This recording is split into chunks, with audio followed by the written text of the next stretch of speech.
এই সময়ে বাংলাদেশে দুটো দল, দুটো গ্রুপ ইসলাম আর মুসলমানকে সমাজ থেকে মুছে দেবার ষড়যন্ত্রে লিপ্ত। একদল প্রগতিশীল সুশীল সমাজ নামধারী আধুনিক শিক্ষায় শিক্ষিত কিছু কুলাঙ্গার, আর একদল এই দেশে পীর নামধারী খানকার ভণ্ড, যারা ভণ্ড পীর। এই দুইটা জাতি গ্রুপ সমাজ থেকে ইসলামকে মুছে দেওয়ার ষড়যন্ত্রে লিপ্ত। কথা বলেন, এই সমাজে কিছু লোক দাঁড়িয়েছে যারা রাসূল পাককে গালি দিতে মজা পায়, আল্লাহর বিরুদ্ধে কথা বলে, মাদ্রাসা মসজিদের বিরুদ্ধে কথা বলে, আলেম ওলামাকে গালি দিতে মজা পায়। মনে রাখবেন মুসলমান, এই সমাজে যারা আল্লাহকে গালি দেয়, যারা মসজিদ মাদ্রাসার বিরুদ্ধে কথা বলে, যারা আমার রাসূলের সিরাতের বিরুদ্ধে কথা বলে, যারা আল্লাহর তাওহীদ আর রাসূলের রিসালাতকে মানতে চায় না, মাদ্রাসা মসজিদে বোমা কুঁজে, যারা চাকরির উপরে পেট পেরবার অপরাধে ইসলামী আন্দোলনের কর্মীদেরকে দুর্নীতিবাদ সাজাতে চায়, যারা দেশের কর্মচারীর কামলা হয়ে যুবকদের ঘাড় মটকে দেওয়ার কথা বলে, ওরা পিতৃ পরিচয়হীন হারামজাদা, হারামজাদা, হারামজাদা। আসসালামু আলাইকুম ওয়া রাহমাতুল্লাহি ওয়া বারাকাতুহু।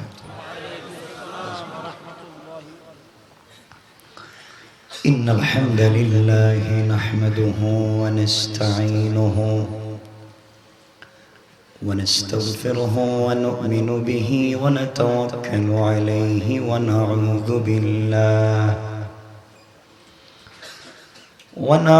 بالله من شرور أنفسنا ومن سيئات أعمالنا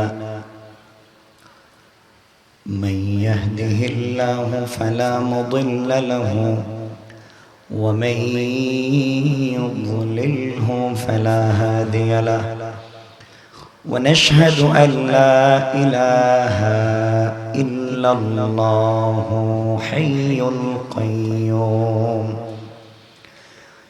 الذي لا تأخذه سنة ولا نوم ونشهد أن سيدنا وسندنا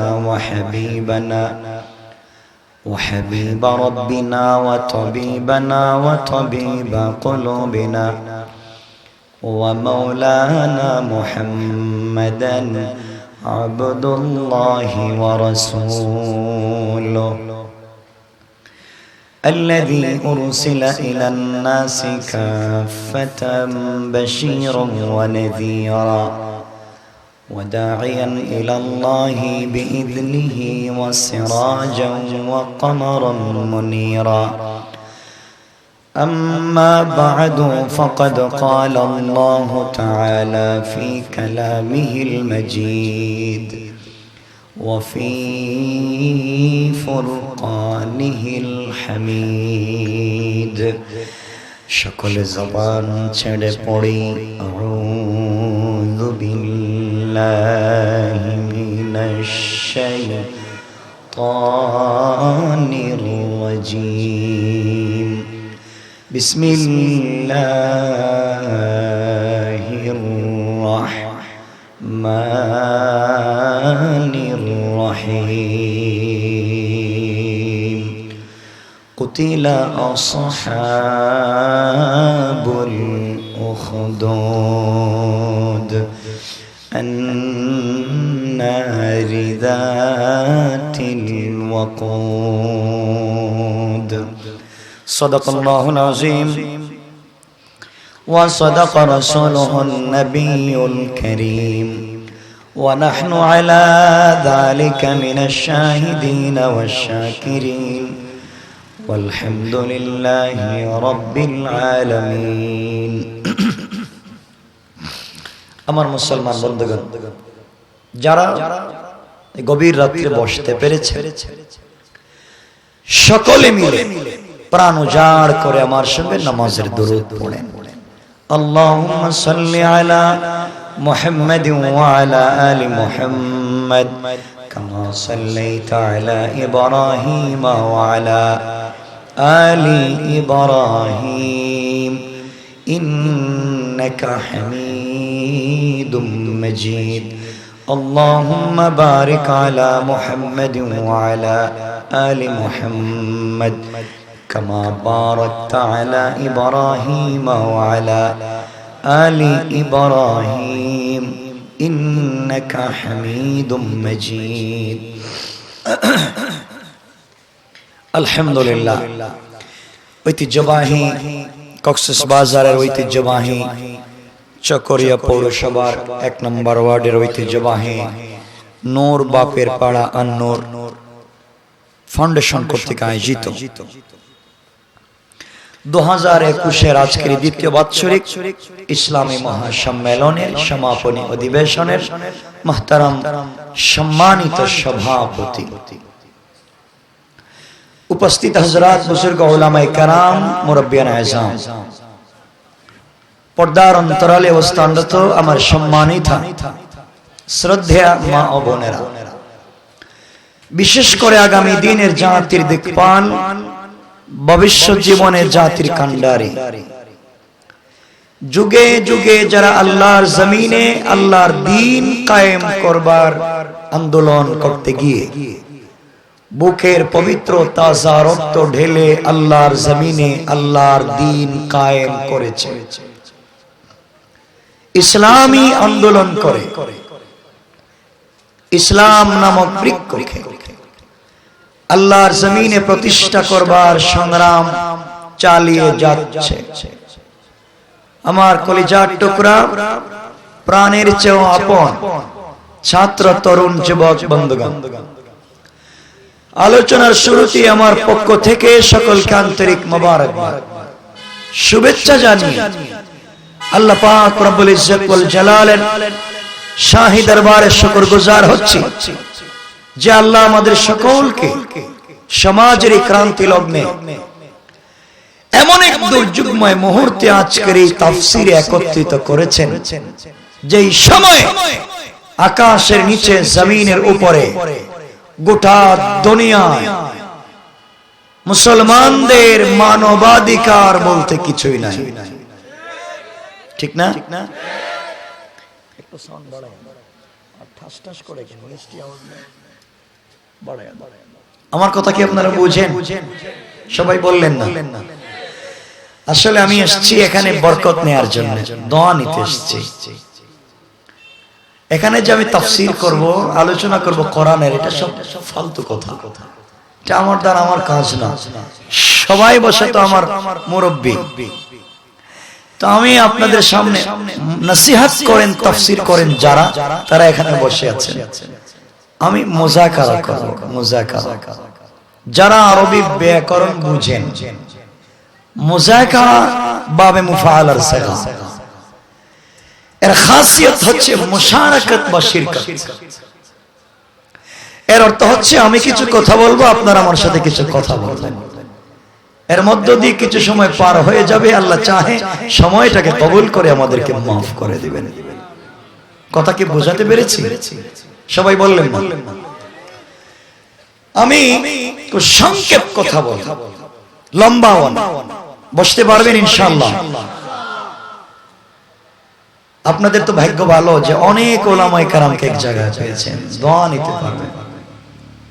আমার মুসলমান বন্ধুগণ, যেই সময় আজকের এই তাফসীরে আমরা বসতে পেরেছি, গোটা দুনিয়ায় যতগুলো মুসলিম রাষ্ট্র রয়েছে, Bosnia, Chechnya, Somalia, Sudan, Afghanistan, Arakan, Palestine, Pakistan, Bangladesh, Burma, Bharat, Syria, Kashmir, একটা মুসলিম রাষ্ট্র নাই যেখানে মুসলমানেরা জালেমের জুলুমের শিকার না, ঠিক কিনা বলে? সমাজ যখন বিষাক্ত, একদিকে প্যালেস্টাইনে ইসরায়েলের বর্বর ইহুদিরা আঘাত করে যাচ্ছে, অপরদিকে সিরিয়া, আফগানিস্তান, ইরাকে খ্রিস্টানেরা নির্বিচারে গুলি চালিয়ে যাচ্ছে, অপরদিকে এই পৃথিবীর সর্বনিকৃষ্ট জাতি হিসেবে পরিচিত বৌদ্ধরা বার্মার মুসলমানদেরকে নির্যাতন করে যাচ্ছে।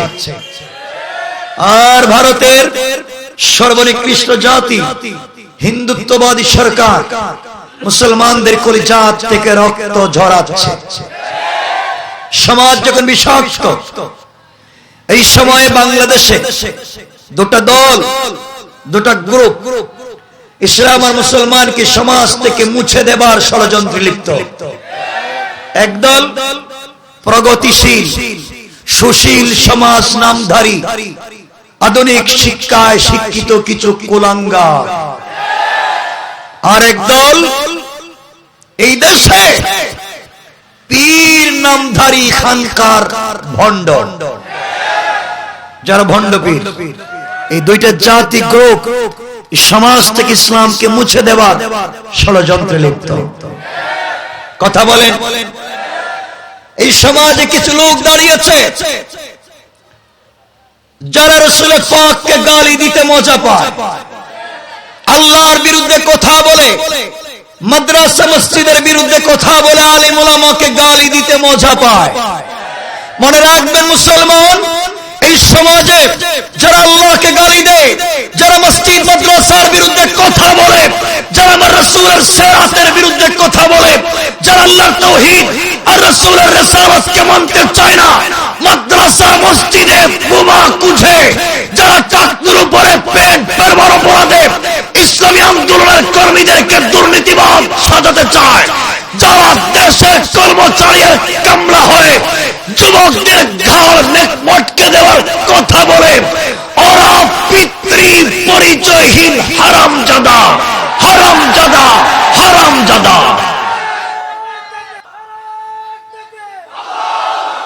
আমার বন্ধুগণ কথা শুনেন, কে বলতে চাই আমি ভয় পাচ্ছি আগামী 50 বছর নিয়ে। যেভাবে স্পেন থেকে ইসলামকে সরিয়ে দেওয়া হয়েছে, গ্রানাডা এবং আলহামরাত থেকে ইসলামকে যেভাবে নিভিয়ে দেওয়া হয়েছে, যেভাবে সমরকন্দ বুখারার হাজার হাজার মাদ্রাসাকে বন্ধ করে দেওয়া হয়েছিল, যেভাবে ভারতবর্ষের 80,000 মাদ্রাসাকে বন্ধ করা হয়েছিল, সেই কন্ডিশন আর কোয়ালিটি আর মূলনীতিকে লক্ষ্য করে এই দেশ থেকেও ইসলাম আর মুসলমানকে বিতাড়িত করার একটা কূট কৌশল তৈরি করা হয়েছে। আপনারা তো তাফসিরে আসেন, আমি ভয় পাচ্ছি আগামী 50 বছর পরে কি এভাবে বসবার সুযোগ থাকবে না। যুবকেরা দিন শিখতে পারবে না। মাদ্রাসা মসজিদ থাকবে তো রাসূলের জামানায় ছিল, এখনো আছে, কিন্তু আগেকার মসজিদ আর মাদ্রাসার কৌশল, দিন, লাইট আর আলো এখন যেমন নাই, 50 বছর পরে কি হবে আল্লাহই জানে। শোনো মুসলমান, এই বাংলাদেশে যারা সরকারি চাকরি করে, কি চাকরি, আমার কথা বুঝতেছেন তো আপনারা? কথাগুলো শুনবেন। কারো যদি প্রশ্ন হয় আমার কথায় ভালো লাগে না, আপনি দাঁড়িয়ে আমাকে প্রশ্ন করবেন, আমি সরাসরি আপনার প্রশ্নের জবাব দেব। এখানে প্রশাসনের যে কোনো ভাই থাকতে পারেন, গোয়েন্দা সংস্থার লোক থাকতে পারেন, CID, DIB, NSI, DGFI, PBI বা যে কোনো সংস্থার লোক থাকতে পারেন। আমার কথা পরিষ্কার, বাংলাদেশের গণপ্রজাতন্ত্রী বাংলাদেশ সরকারের সংবিধান অনুযায়ী এই দেশের মালিক জনগণ। কথা বলেন। এর ভিত্তিতে রাষ্ট্রপতি এবং বিসিএস ক্যাডার যারা, তারা ব্যতীত যারা সরকারি চাকরি করেন, তারা সংবিধানে লেখা আছে এরা কর্মকর্তা নয়, এরা কর্মচারী। কি কর্মচারীর বাংলা শব্দ হচ্ছে কামলা। কি বলছি? কামলা। তাহলে যারা সরকারি চাকরি করেন তারা জনগণের কি? কথা বলেন না কেন? কামলা। টাকার বিনিময়ে মাসিক বেতনের ভিত্তিতে আপনি কাজ করেন, আপনি কামলা। এই সমস্ত কামলারা আজকে সুদ, ঘুষ, ফেন্সিডিলিয়া ব্যবসা করে। আর তারা আজকে জনগণের ঘাড় মটকে দিতে চায়, মাদ্রাসা মসজিদ বন্ধ করে দিতে চায়। মনে রাখবেন, ঘাড় মটকে দেওয়ার আর হাত ভেঙে দেওয়ার আপনি কে?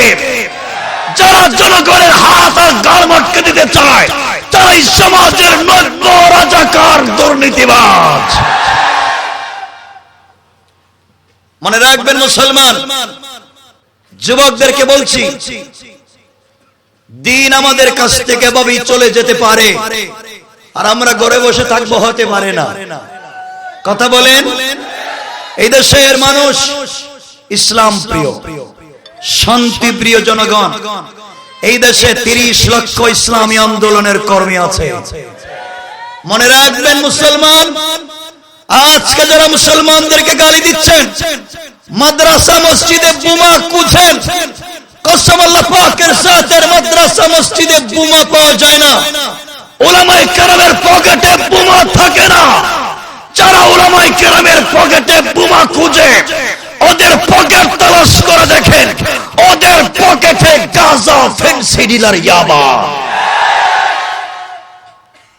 শোনেন মুসলমান, আমি এসেছি কিছু কথা বলবো।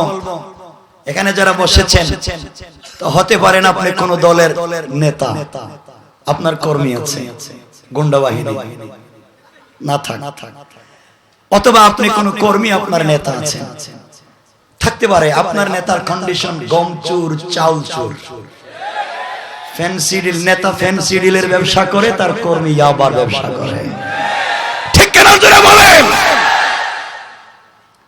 বাংলাদেশে এমন ব্রিজ পাওয়া যায়, 600 কোটি টাকা দেয়া সরকার ব্রিজ বানাইছে। মন্ত্রী উদ্বোধন করতে গেছে, গিয়া দেখে ব্রিজ নেই।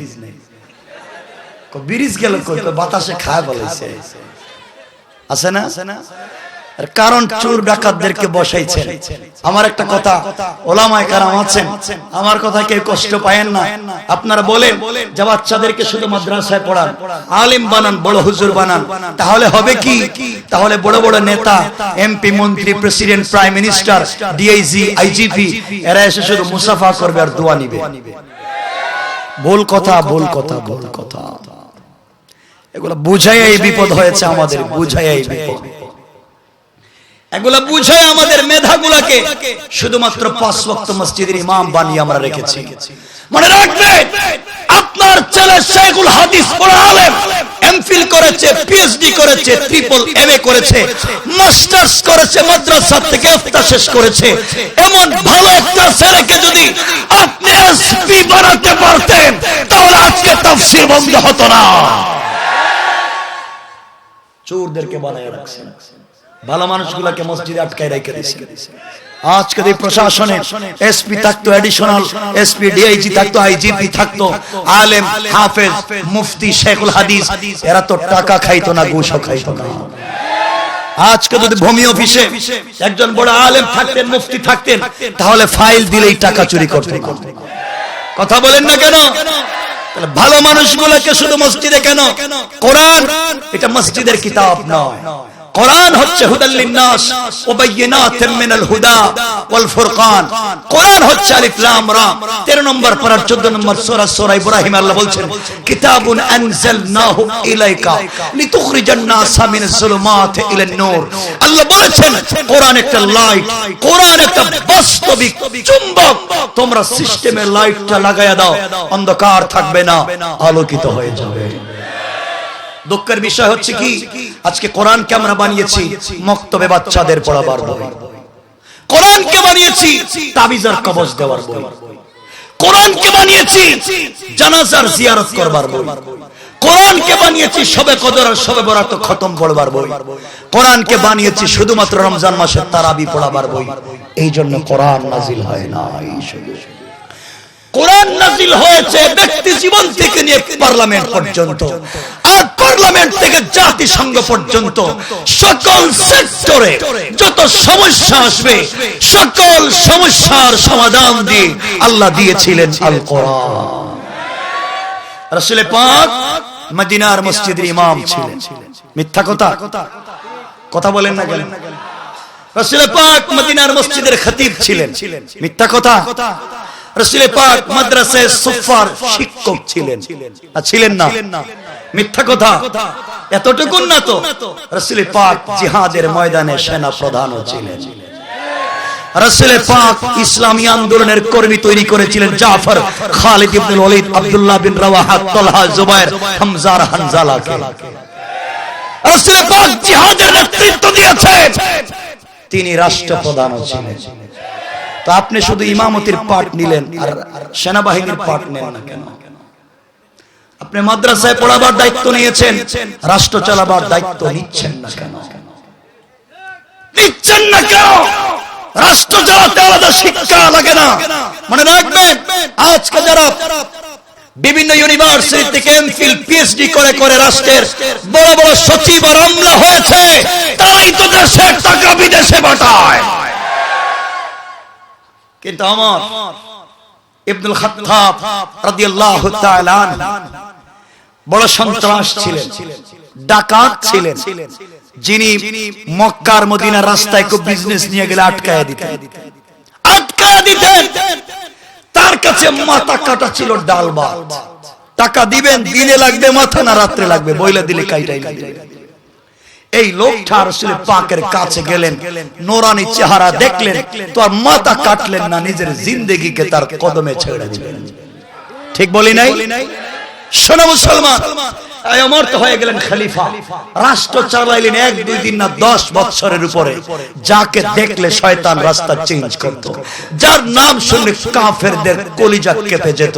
তিনি কোন ইউনিভার্সিটির স্টুডেন্ট ছিলেন না, তিনি হার্ভার্ডে পড়েন নাই, তিনি কেমব্রিজে পড়েন নাই, তিনি কুইন মেরিতে পড়েন নাই, তিনি স্টামফোর্ডে পড়েন নাই, তিনি নর্থ সাউথে পড়েন নাই, তিনি নর্দার্নে পড়েন নাই, তিনি ইস্ট ওয়েস্টে পড়েন নাই, তিনি ঢাকা বিশ্ববিদ্যালয়ে পড়েন নাই, তিনি চট্টগ্রাম বিশ্ববিদ্যালয়ে পড়েন নাই, তিনি শাহজালাল বিজ্ঞান সিলেটে পড়েন নাই।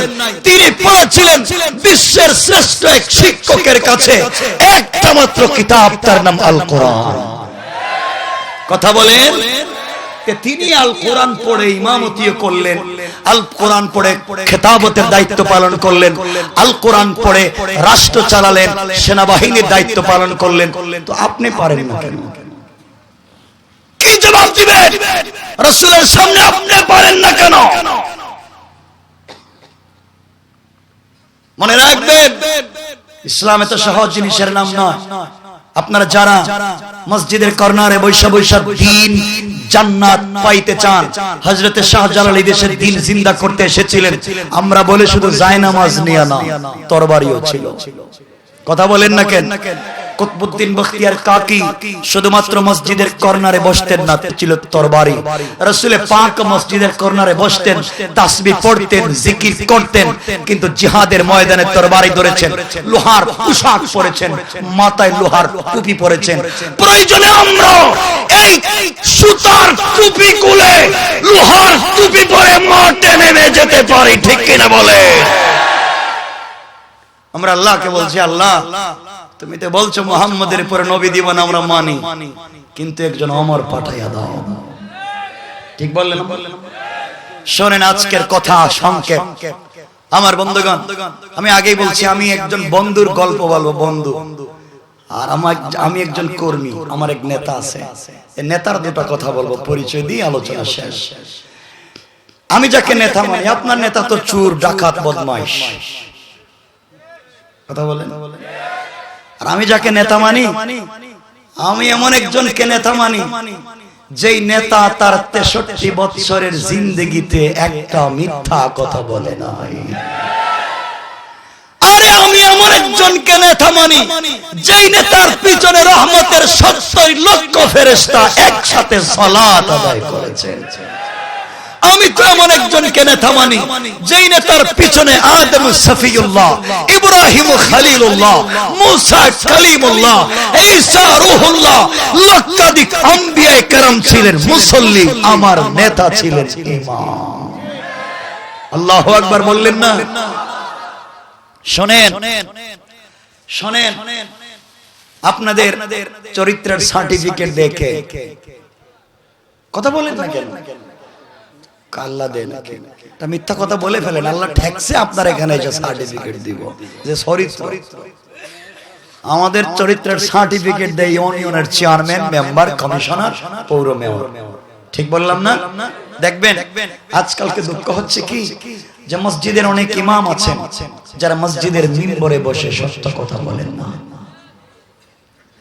বললে চাকরি, তো আল্লাহ বলছেন তুমি চাকরি করো কেন? অবিসামায়ে রিজকুকুম, তোমার রিজিক তো আসমানে দেই আমি।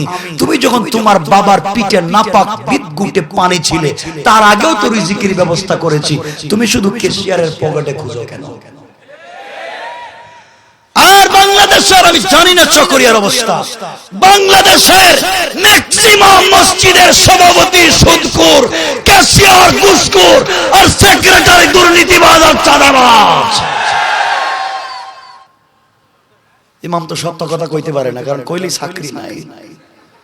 ঠিক বললাম না? একদিন ইমাম সাহেব চিন্তা করছে আল্লাহ যা করে করুক, এটা সুদের বিরুদ্ধে ওয়াজ কইরা দেই। নাহমাদুহু কই ওয়াজ শুরু করছে, মসজিদের ডাইন দিকে তাকায় দেখে সভাপতি, দাড়ি নাভি পর্যন্ত লম্বা, হাতে 3 হাত লম্বা তসবিহ, কিন্তু এলাকার সবথেকে বড় সুদের কারবার। কথা বলেন আছে না নাই? কত বড় শয়তান, টাটকা শয়তান। চিনতে হইলে দাড়ি ওলে সুদ করে দেখবে, টাটকা অরিজিনাল শয়তান। আল্লাহর কাছে কি শয়তান কয় আল্লাহ তুমি আমার কোনদিন সুদ খাইতে দেখছো? কয় না তো। আমি তো দেখলাম না সুদ খাইতে। কয় তাহলে আমারে শয়তান বানাইছো করে? এই টাটকা শয়তানরা সভাপতি বানাইছো করে? ওর চাইতে তো আমি বহুত ভালো। কথা শুনে ইমাম সাহেব চিন্তা করছেন বাপ চাকরি যাওয়ায় লাভ নাই, সুদের বিরুদ্ধে ওয়াজ বাতিল, সভাপতি বসা। কতলে ঘুষের বিরুদ্ধে ওয়াজ করে। নাহমাদুহু বইলা ঘুষের ওয়াজ শুরু করছে। বাম দিকে তাকায় দেখে সেক্রেটারি, সাবেক দারোগা, ঘুষ খাইতে খাইতে সিএনজি ড্রাইভারের কাছ থেকে সিগারেটের অর্ধেক খাইছে। কথা বলেন ঠিক কিনা? ইমাম সাহেব কয় আল্লাহ আমার কোন বিপদে ফেলাইছো, চাকরি তো জাপসা হয়ে গেছে।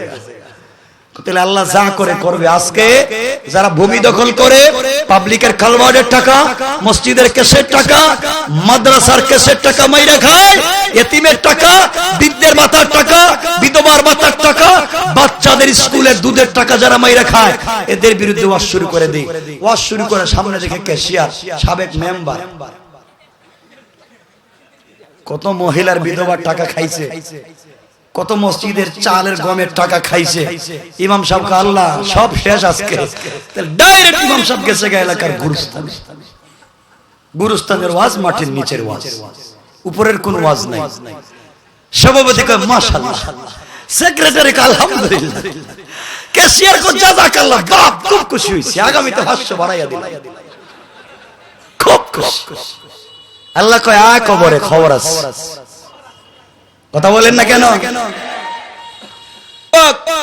আমার তোমার কষ্ট হচ্ছে আপনাদের?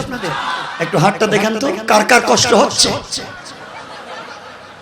আল্লাহ, এই 15-11টা কষ্ট হইতেছে, হচ্ছে অসুবিধা হয়। শুনেন, সামনে গেলে বুঝতে পারবেন কি বলতে চাই আজকে। আমার মুসলমান বন্ধুগণ শোনো, শোনো মুসলমান, মসজিদে যদি ইমাম নিয়োগ দিতে হয়, ইমাম নিয়োগ দেওয়ার আগে দেখা হয় ইমামের দাড়ি আছে কিনা, ইমাম 5 ওয়াক্ত নামাজ পড়ে কিনা, ইমামের বউ পর্দা করে কিনা, ইমাম হাঁটে জোরে না আস্তে, কম খায় না বেশি খায়। কথা কোন না? এত কিছু দেখে ইমাম রাখে। এরপরে দেখেন ইমাম আমানতদার কিনা। দেখেননি আপনারা? কথা কয় না? তো ইমাম আমানতদার দিয়ে আপনি কি করবেন? ইমাম চোর আর ডাকাত যাই হোক আপনি নামাজ পড়বেন, আমানতদার দেখবেন ক্যাশিয়ার। কথা কোন না? টাকা থাকে ক্যাশিয়ারের কাছে, ও বেচারাও দেখবেন আমানতদার কিনা। আপনি খোঁজেন ইমাম আমানতদার। মুসলমান শুনো, 100, 200 আর 500 জন মুসল্লির ইমাম আমানতদার খুঁজেন, ভালো মানুষ খুঁজেন, না হয় নামাজ পড়েন না। 16 কোটি মুসলমানের ইমাম যাকে বানাবেন, মসজিদের ইমামের চাইতে আরো বড় আমানতদার হওয়া লাগবে। মুসলমান মসজিদের মুসল্লি 3 কোয়ার্টার প্যান্ট পরে হওয়া যায় কয় না হওয়া যায় না যায় দাড়ি কেটে মুসল্লি হওয়া যায় সেন্ডো গেঞ্জি পরে মুসল্লি সাজা যায় প্যান্ট শার্ট টাই পরে মুসল্লি হওয়া যায় দাড়ি কেটে মদপান করে মুসল্লি হওয়া যায় ফ্যান্সি ডিলের ব্যবসা করে মুসল্লি হওয়া যায় জেনা করে মুসল্লি হওয়া যায় কিন্তু ইমাম যিনি হবেন দাড়ি কাটলে হবে না ফ্যান্সি ডিলখোর হলে হবে না সুদ ঘুষখোর হলে হবে কথা বলেন 300 জন মুসল্লির ইমাম যদি এমন হওয়া লাগে সুদখোর ঘুষখোর মুসল্লি যদি ইমাম সুদখোর ঘুষখোর বানাতে চায় না 18 কোটি মুসলমানের ইমাম যাকে বানাইবেন যার কাছে কোটি কোটি টাকার বাজেট আসবে তাদেরকে গম চোর চাউল চোর কালবাটের টাকা চোর এমন শয়তানদেরকে বানানোর চাইতে মসজিদের ইমামের চাইতে বড় আমানতদারের দরকার ঠিক কিনা বলে ওই জায়গায় তো বানানো তাহলে মুসলমান শোনা একটা বাস একটা কি বাস তো চিনে বাস গাড়ি চকরিয়া থেকে ঢাকা যাবে সিট আছে 40টা কয়টা 40টা 10টা সিটে বসেছেন বাংলাদেশে বিশ্ববিখ্যাত 10 জন পীর কি পীর আরো 10টা সিটে বসেছেন বিশ্ববিখ্যাত 10 জন শায়খুল হাদিস কয়টা গেছে আরো 10টা সিটে বসেছেন বিশ্ববিখ্যাত 10 জন মুফতি কয়টা গেছে আরো 10টা সিটে বসেছেন বিশ্ববিখ্যাত 10 জন আল্লামা কয়টা গেছে আপনারা বলেন তো গাড়ির মতো বরকতি গাড়ি আছে ভাই কথা বলেন নাই এই গাড়িতে বসে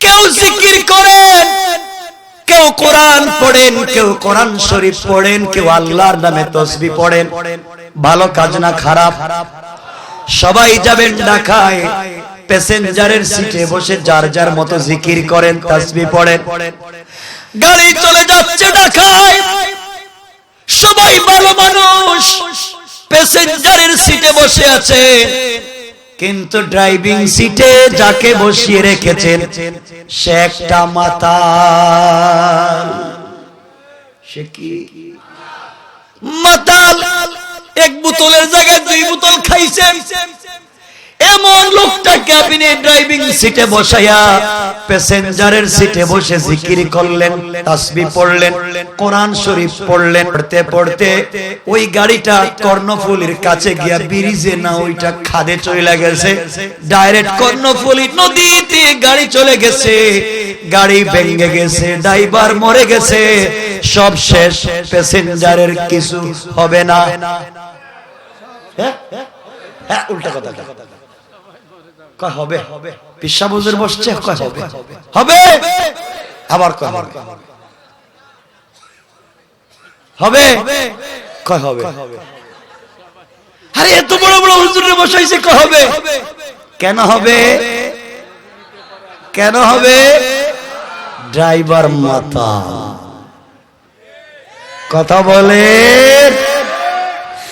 এই জন্য 18 কোটি মুসলমানের গাড়ির ড্রাইভার মদকুর আর জেনাকুরকে বসায়া প্যাসেঞ্জারের সিটে বসে জিকির করে লাভ নাই ওই ড্রাইভার মদকুর যদি 18 কোটিরে নিয়ে খাদে যায় আপনি পীর সাহেবও যাবেন আমিও যাব গাড়িও যাবে সবাই যাবে যদি দেশের জনগণকে বাঁচাতে চাও আগে 18 কোটি মুসলমানের মদকুর ড্রাইভারকে পাল্টাও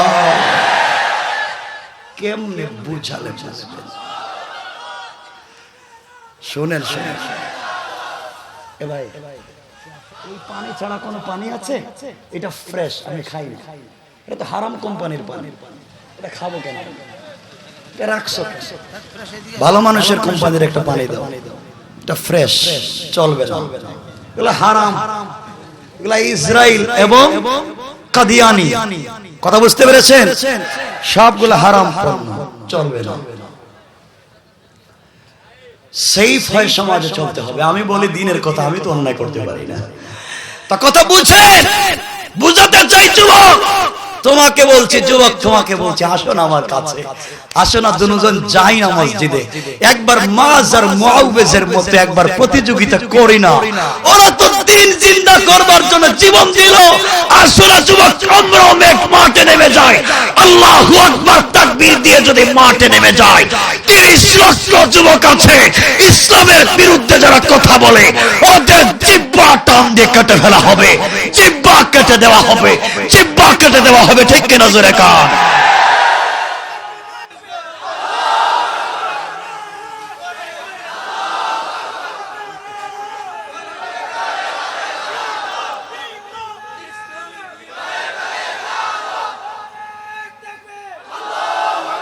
শোনো মুসলমান, দুঃখ হচ্ছে কি আমরা তো ভুল জায়গায় পড়ে গেছি। আমি না একবার লম্বা সময় বিদেশে ছিলাম, দেশে থাকতে পারতাম না। ওই যে ডিসেম্বরে 2018-তে নির্বাচন ছিল জাতীয়, ঠিক বললাম না? দেশের বাইরে ছিলাম, চলে যাইতেছে তো আসার সময় না একটা দেশে দিয়ে আসছি, যেই দেশে দেখলাম খালি মা বাবা নাই, ওদের মার অভাব নাই। মা কালী, মা সরস্বতী, মা লক্ষ্মী, মা দুর্গা, বাপ নাই। খুঁজতে খুঁজতে একটা বাপ পাইলাম না। আল্লাহ কোন দেশে আমারে পাঠাইলে, একটা বাপ নাই, এরা একদিন আব্বা কইতে পারে না। কষ্ট পাইলাম, যা জায়গা আমার দেশে, বাবা আমার দেশে আইসা দেখি খালি বাবা, খালি বাবা, মা নাই। বাবা দেওয়ানবাগি, বাবা রাজারবাগি, বাবা আটরশি, বাবা সুরেশ্বরী, বাবা জাকের মঞ্জিল, বাবা মাইস বান্ডার, বাবা তালা বাবা, সালা বাবা, কুত্তা বাবা, শয়তান বাবা। কথা বলে জোরে বলে, বাবার অভাব নাই। আল্লাহ রে, এদের একটা বাপ নাই, এদের একটা মা নাই, খালি বাপ। এই দুই মা বাপ তো হেরা কোনোদিন আব্বা কইতে পারে না, এরা কোনোদিন আম্মা কইতে পারে না। তো এদেরকে যদি একটু বিয়া করাইয়া দিত কেউ, বিয়া, এদের ঘর থেকে যারা জন্ম নিবে এরাই রাস্তায় দাঁড়িয়ে উলামায়ে কেরামের ঘাড় মটকে দিতে চায়। এরা ইসলামী আন্দোলনের কর্মীদের বিরুদ্ধে গালি দেয়। মনে রাখবেন, এই দেশ আলিম ওলামার দেশ, পীর বুজুর্গের দেশ, অলি আব্দালের দেশ, গাউস কুতুবের দেশ, মাদ্রাসা মসজিদের দেশ, আযান ইকামতের দেশ, ইসলামী আন্দোলনের দেশ। এই দেশের ভিতরে মাদ্রাসা মসজিদের বিরুদ্ধে কথা বললে পিঠের চামড়া থাকবে না, চামড়া থাকবে না।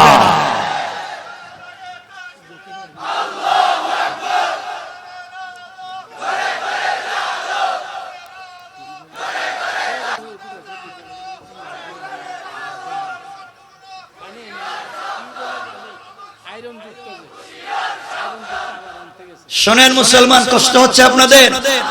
শোনো যুবক, তোমাদেরকে বলছি শোনো,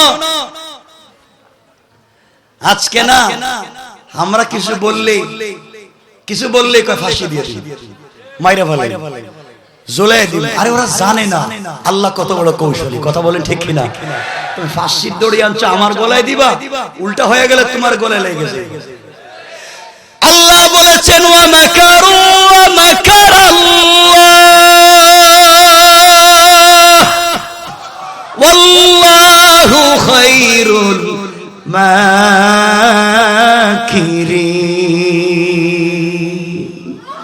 আল্লাহ বলছেন তুই কি এর কৌশল করবে?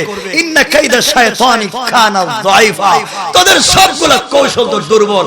আরে আমার কৌশল তো তুই লাইনই পাবি না। ঠিক কিনা বলেন? কথা মনে পড়ে গেল, বইলে দি, কষ্ট হবে না তো আপনাদের? অসুবিধা নাই তো? এই যে দড়ির কথা মনে পড়ে গেছে, দড়ির কথাটা বইলে দি। ফাঁসি দড়ি কোরআনের কথা না, হাদিসের কথা না। লিখছেন আশরাফ আলী থানভী খুতবাতে মালফুজাতে থানভীতে। কোরআন হাদিসের না, কিন্তু আবার ভুল বুঝছেন না, এটা ঘটনা। এক উস্তাদ আর ছাত্র, উস্তাদ আর ছাত্র দুইজন বাইরে হইছেন এক দেশে সফর করতে। দেশে গিয়া দেখেন সবকিছুর দাম সমান, 10 টাকা 1 কেজি আপেল, 10 টাকা 1 কেজি আঙ্গুর, 10 টাকা কেরোসিন তেল, 10 টাকা পেট্রোল, 10 টাকা অকটেন, মানে সবকিছুর দাম সমান। হুজুর বললেন বাবারে, এই দেশে যেহেতু সবকিছুর দাম সমান, তাহলে ভালো মানুষ খারাপ মানুষও সমান। এই দেশের আইন আর তাল ভালো। সবাই বললেন না, যাও চলো আমরা যাই এই দেশ থেকে। হুজুর আপনি মুরব্বী মানুষ, জানগা আমি একটু জোয়ান কম দামি জিনিস খাইয়ে একটু মোটা তাজা হয়ে যাই। হুজুরে কইলেন বাপ খাইতে পারবে, কিন্তু আইন ভালো না আমি দেখতেছি। সব দাম সমান হয় কেন? যেখানে শেখুল হাদিসের দাম যত, ফেন্সিডিল ব্যবসায়ীর দামও তত। কথা বলেন। হুজুর আপনি যান, খাই। ছাত্র আচ্ছা মতো খাইতেছে কম দামি জিনিস তো। এদিকে ঘটনাক্রমে এই দেশের বাদশা একটা সুন্দর ডিজাইন করা বিউটিফুল বিল্ডিং করছে। উদ্বোধনের দিনই পুরাটা বিল্ডিং ভেঙে গেছে। কোন দিন? ইঞ্জিনিয়ার মনে হয় বাংলাদেশি ছিল, নাইলে ভাঙতো না। রডের বদলা মানে বাঁশ দিয়ে দিছে না কলা গাছ আর যাক ভেঙে গেছে। বাদশার তো মাথা গরম, এত টাকা দিয়ে বাড়ি বানাইছি, উদ্বোধনের আগে ভেঙে গেল। যে ইঞ্জিনিয়ার ড্রয়িং করেছে তার মৃত্যুদণ্ড আর ফাঁসি। ভাঙলো কেন? ইঞ্জিনিয়ার কেন? তুমি কি বিল্ডিং বানাইছো? বিল্ডিং ভেঙে গেছে। স্যার আমার কোন দোষ নাই, আমি শুধু কাগজে কলমে ড্রয়িং করছি, ডিজাইন করছি, একটা ইটেও হাত লাগাই নাই, সব কাজ করছে ঠিকাদার। আমি কিছু নাই, আমি তো কাগজে কলমে ড্রয়িং কইরা দিছি, আমার দোষ নাই। কয় ঠিক আছে তোমার কথা সুন্দর, তুমি বেকসুর খালাস, তুমি খালাস। ফাঁসি হচ্ছে ঠিকাদারের। ঠিকাদারে আনো, ঠিকাদারে আনা। এই মিয়া কি বিল্ডিং বানাইছো? আমার বিল্ডিং ভেঙে গেছে, তোমার ফাঁসি। বাদশা বেয়াদবি মাফ করবেন, আমার কোনো দোষ নেই, কাজ আমি রাখছি, সব ঠিক আমি করছি, কিন্তু একটা ইট আমি লাগাই নাই, সব লাগাইছে মিস্ত্রি। কে কে কে? তো ফাঁসি আমাকে দিবেন, কেন দিলে মিস্ত্রি রে দেন। Thank you. সুন্দর বুঝায় বলছে যাও তোমার খালাস। মিস্ত্রি রে আনাইছে। এই মিস্ত্রি তোমার ফাঁসি, আমার বিল্ডিং ভেঙে গেছে। কই স্যার আমার কোন দোষ নাই, আমি তো এক ইটের সাথে আরেকটা ইটের জয়েন্ট দিছি, কিন্তু এই যে মশলা, পানি, বালি, এরপরে সিমেন্ট, পাথর, এগুলো যে মিশাইয়া মশলা বানাইছে অত যুগালি, ও মনে হয় পানি একটু বেশি দিয়েছিল, এই জন্য বিল্ডিং ভেঙে গেছে। দুষ্ট আমার না, ও নরম করছে, বিল্ডিং ভাঙছে, ফাঁসি ওরে দেন। Thank you. তোমার খালাস আনো, যুগালির আনো। কই কি বিল্ডিং করছস? কাজ ভেঙে গেছে, তোর ফাঁসি। কয় স্যার আমার কোনো দোষ নাই, আমি তো এইভাবে প্রতিদিন পানি মিশাইয়া মাল মশলা বানাই, কিন্তু আমি একদিন মশলা ঠিক করতেছিলাম, আমার হাতে একটা বড় পানির বালতি ছিল। আপনার বাড়িতে একটা হাতি আছে, হাতির চালক একজন মাহুত আছে, হাতির গলায় একটা ঘুঙুর আছে। ওই মাহুত কি করছে জানে? আমার কাছে আইসা আচ্ছা মতো দিছে হাতির পিঠে বাড়ি, হাতি দিছে লাফ, ঘন্টায় হইছে আওয়াজ। আমি কইছি মনে হয় ইসরাফিলের সিংহায় ফুক দিছে, ভয় পেয়ে গেছি, পানি সব ফালায় দিছে। এই মাল মশলা সব নরম হয়ে গেছে, দোষ আমার না। ও মাহুত যদি বাড়ি দিব তে আমার সামনে দিছে কেন? আর দূরে গিয়ে দিল না। থ্যাংক ইউ, তুমি সুন্দর কথা বলেছো, যুক্তিসঙ্গত, তুমি খালাস। দেখতেছেন কই যাইতেছে? ফাঁসির রায় শেষ পর্যন্ত আনা হইছে এই মাহুতকে। মাহুতকে বলা হইছে এই না তোমার ফাঁসি। মাহুতকে আমার দোষ কি? কয় তুই এই তো কি বাড়ি মারছস, আওয়াজ বেশি হইছে, ফাঁসি। আমার কোনো দোষ নাই, আমি প্রতিদিন এইভাবে হাতিরে পিটাই। কিন্তু বাদশা যে কর্মকার হাতির গলায় ঘুঙুর দিছে, ও একটু আওয়াজ বেশি দিছে। আস্তে মারলে জোরে হয়, আমি তো আস্তে আওয়াজ মারছি, জোরে আওয়াজ হয়েছে। ফাঁসি দিলে কর্মকাররে দেন, ও আওয়াজ বেশি দিল। থ্যাংক ইউ, যাও তুমি খালাস। বিল্ডিং ভাঙছে বাদশার, এখন গেছে কর্মকারের কাছে। কর্মকারের ডাক দেওয়া হয়েছে, কর্মকার মনে করছে বাদশা হাদিয়া তুলে দিব। বাদশার দরবারে হাজির, আমার বিল্ডিং ভাঙছে, তোমার ফাঁসি। বিল্ডিং এর সাথে আমার কোনো সম্পর্কই নেই, বিল্ডিং আমি জীবনে দেখছিও না। দেখ আর না দেখ, তোর ফাঁসি, কোনো কথা নাই, আমার আইন কার্যকর করা লাগবে। স্যার তাইলে দেন, কোনো সমস্যা নেই, মইরেই যখন যাইব ছাড়বেন না, দিয়া দেন।